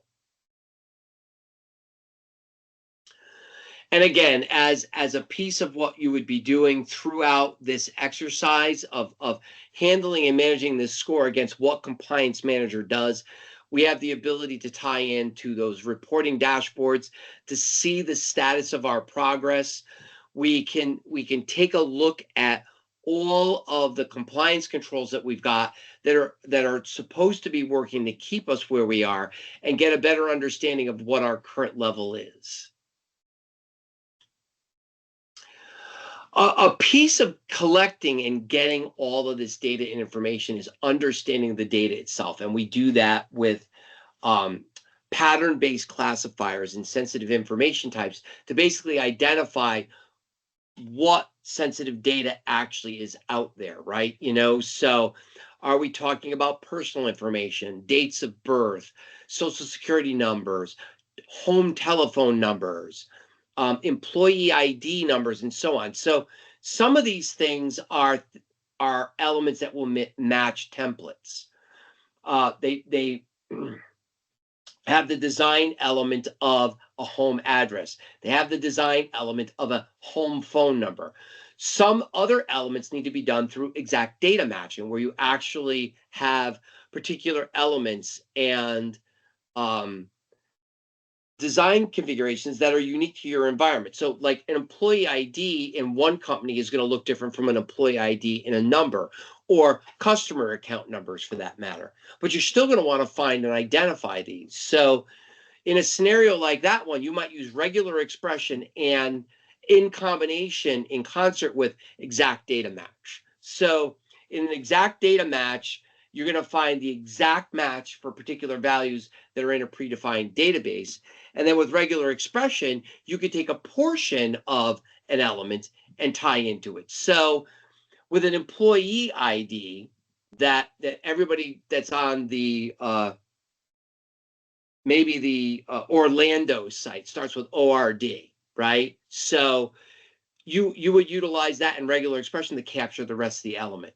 If you were looking for a particular employee ID or a particular customer account number, then you could tie into exact data match. Trainable classifiers allow you to go in and create these elements that are more unique to your own organization. So these are going to be things that don't necessarily match any other type of data that might show up, but they are the ability, you have the ability to build out what a positive sample would look like and what a negative example would look like in order to run the automated tasks. So maybe in the example of trying to find particular content and train a model for it, you can set up the trainable classifier to say, these are the types of elements that are positive examples of an exact match. And then you run it. And then you're going to get a response rate on it. Then you're going to get a bunch of elements that look similar, but they are actually not actual matches to the element. So what you do then is you tweak the trainable classifier a second time. You go back in and say, these are great examples of what not to look for. They look a lot like corresponding SKU numbers, if that's what you're looking for, but they're not SKUs, they're something else.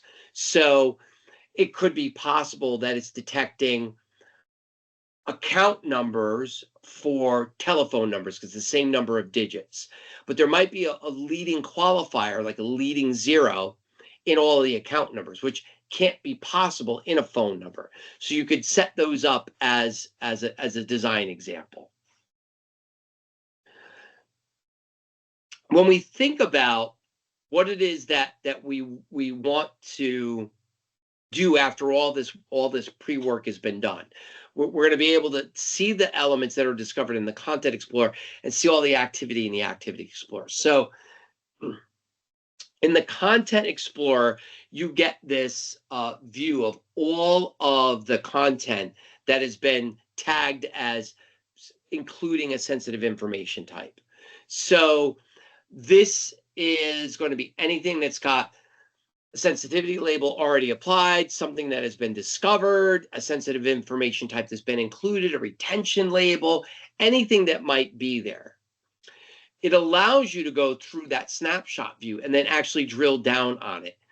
Take a look at the permissions, get a better understanding of where the data is located and how, and what the actual content looks like. So you get a preview of the data and information so you can go through and take a look at why it got classified a certain way and what's the discovery element.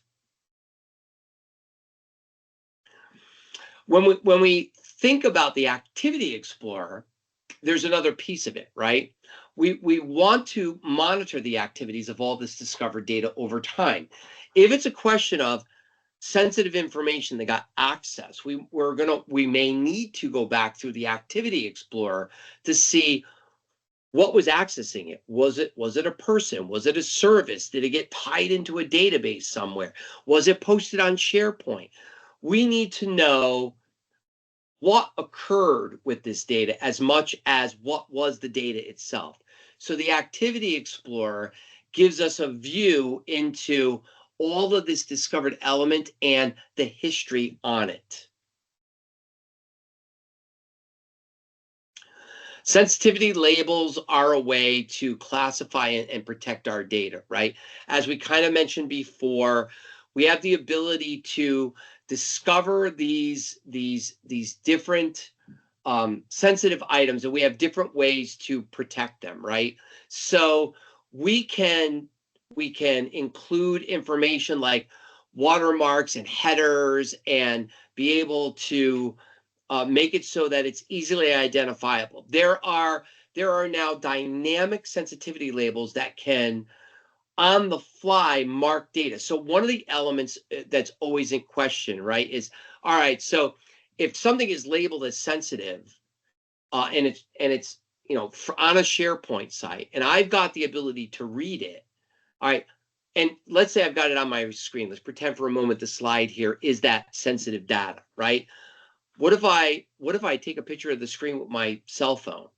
Let's say even if we've got it set up so that the local services are shut down, there's no way to take snips of the screen, but I'm going to get my phone and take a picture. Dynamic labeling, which is something new, actually will put a watermark on something in the view pane. So in other words, if I open a sensitively labeled document with a particular level of classification, it will put my email address over it.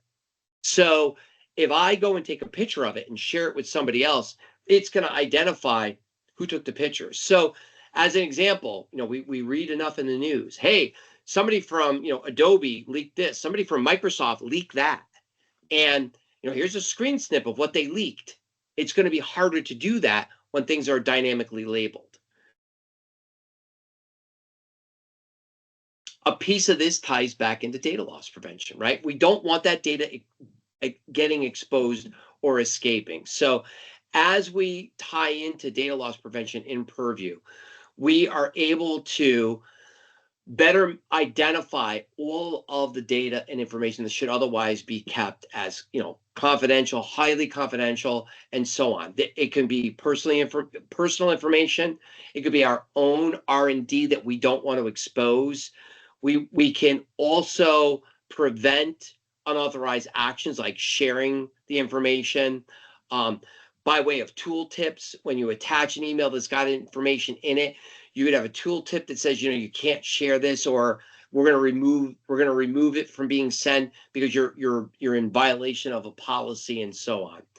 The idea here is that the data loss prevention mechanism, once it's up and running, is going to help you better protect that sensitive data and information from escaping to other sources that it's not supposed to be accessed. When we think about that, we also consider elements like records management, right? We may have a need to have retention of data and information, and there may be a schedule of how long we're supposed to keep it and what action is supposed to occur after it. After some threshold is met, do we want to investigate manually and make a decision to delete it then, or do we want to automatically delete it? So we can tie all of these elements together and put some of them into disposition review to manually review it before some other element occurs automatically. The idea here is that this all ties into data loss prevention, right?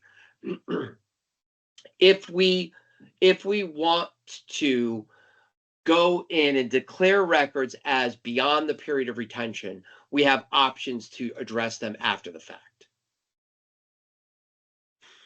Again, with those retention settings, labels and policies, we understand that there may be a required retention period, and there might also be a required deletion period too. The idea here is that and sometimes it's both, right? So these elements can be separate pieces, right? Retained for a certain amount of time with no other element behind it. there's no real retention element, but after some date, expire this document. And it must be saved for at least a year. And then anytime after 2 years, you can delete it. So the idea is that you've got an outline of what your retention policies are and how they're setting. And you can set these elements based on where the data exists, right? So it could be data and information that's in Exchange, data and information that's part of an M365 configuration, SharePoint, or somewhere else. When we are digging into our policies and we are thinking about the ways that we want to set up our retention labels, we understand we need to better understand the data and the information and make a decision based on what is included as part of the document. And then we apply those labels based on those on that content and those characteristics. And again, same thing. We can manually apply these labels based on, I'm creating the document and I'm smart enough to know I should label it this way, or after it's up on a public resource or even an internal employee use resource, which is public to the employees, it would be scanned on like SharePoint, and then it might be auto labeled based on its design and based on its contents. All of this ties into purview and in the element of insider risk and managing that risk as well. There is the element of, what's the best way that I want to put this? There's always the potential element of accidental loss of intellectual property. I didn't know this information was in that document when I sent it out. When data discovery is robust, and it's never really complete because there's always the potential for new documents to be created and not correctly assessed and labeled. There's always the potential for accidental oversharing of information, right? And the accidental leakage of things like intellectual property and so on. When it goes into the gray area of an employee trying to play stupid and leak information, or a contractor knowing contracts are coming to the end at December 31st and they might be let go and they want to take project work they've done to be able to show the results to somebody else that's going to include intellectual property. If you think about it, and I'll give you another example. I created this slide deck for this class. It technically belongs to Microsoft now. So I used company resources to create this slide deck. Hypothetically speaking, I can't leave and take this with me. Kind of belongs to them. My study guides I do on my own time, on my own machine. So I can freely post those up on LinkedIn without any real concern. But the idea is that, in my example, I might be a contractor, I did this project and I want to show it to a prospective next employer. Technically, I'm not supposed to do that because anything I created belongs to the organization. So the idea here is to monitor and manage accidental or otherwise intentional data leakage, theft, and so on. When we have a scenario where we need to do e-discovery, right?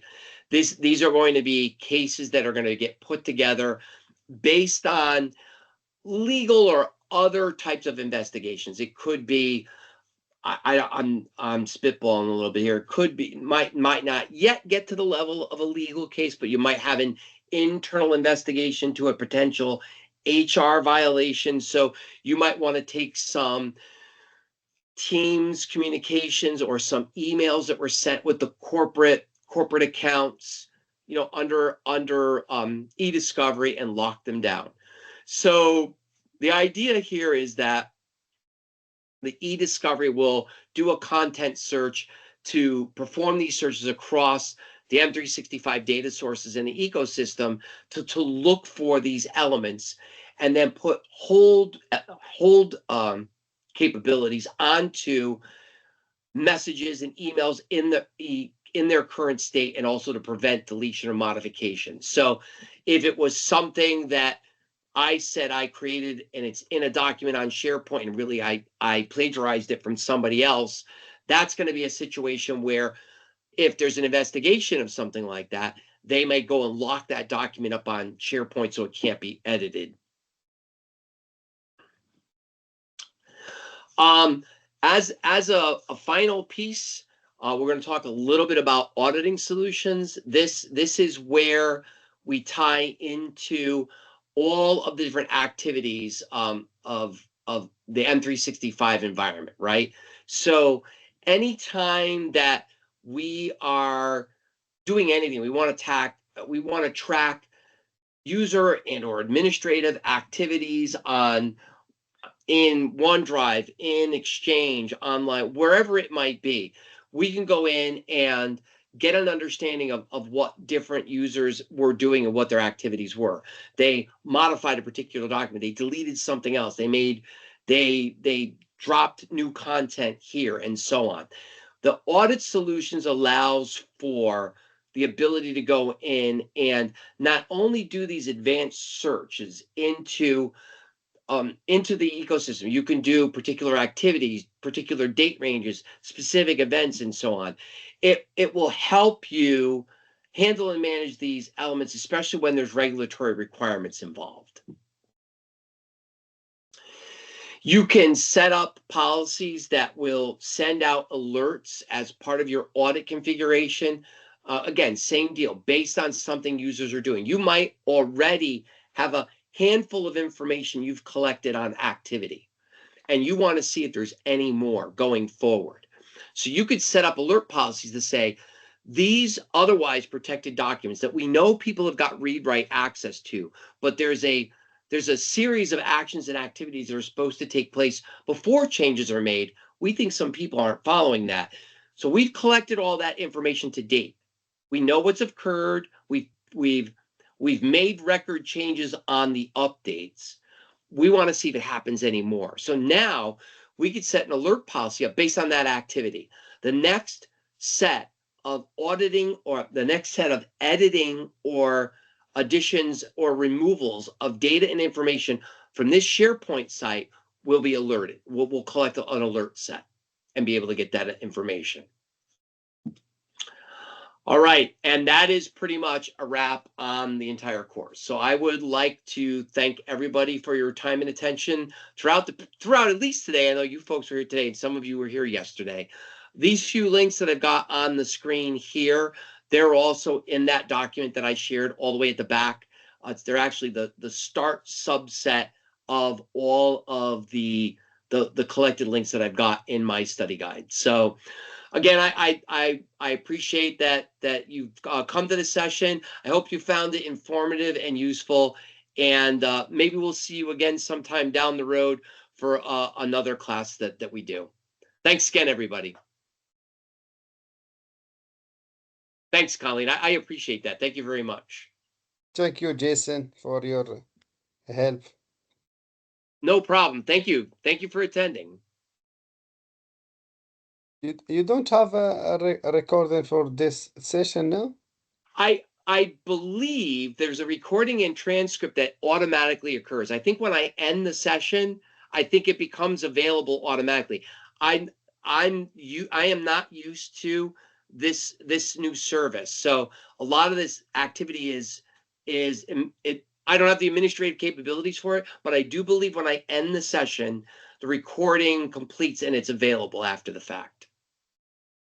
Okay, but when you get the record, you receive it by emails or what? I'm not sure. I believe that if you follow the link to this class back to the session after it ends, I believe the recording is there. Okay.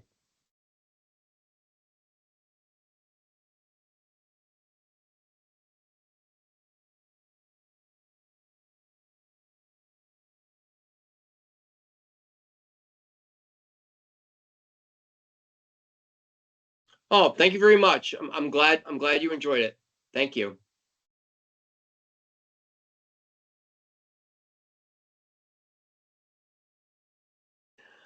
All right, everybody. I'm gonna drop off from the call. Thanks again. Thank you very much. Okay, thank you. Have a good one.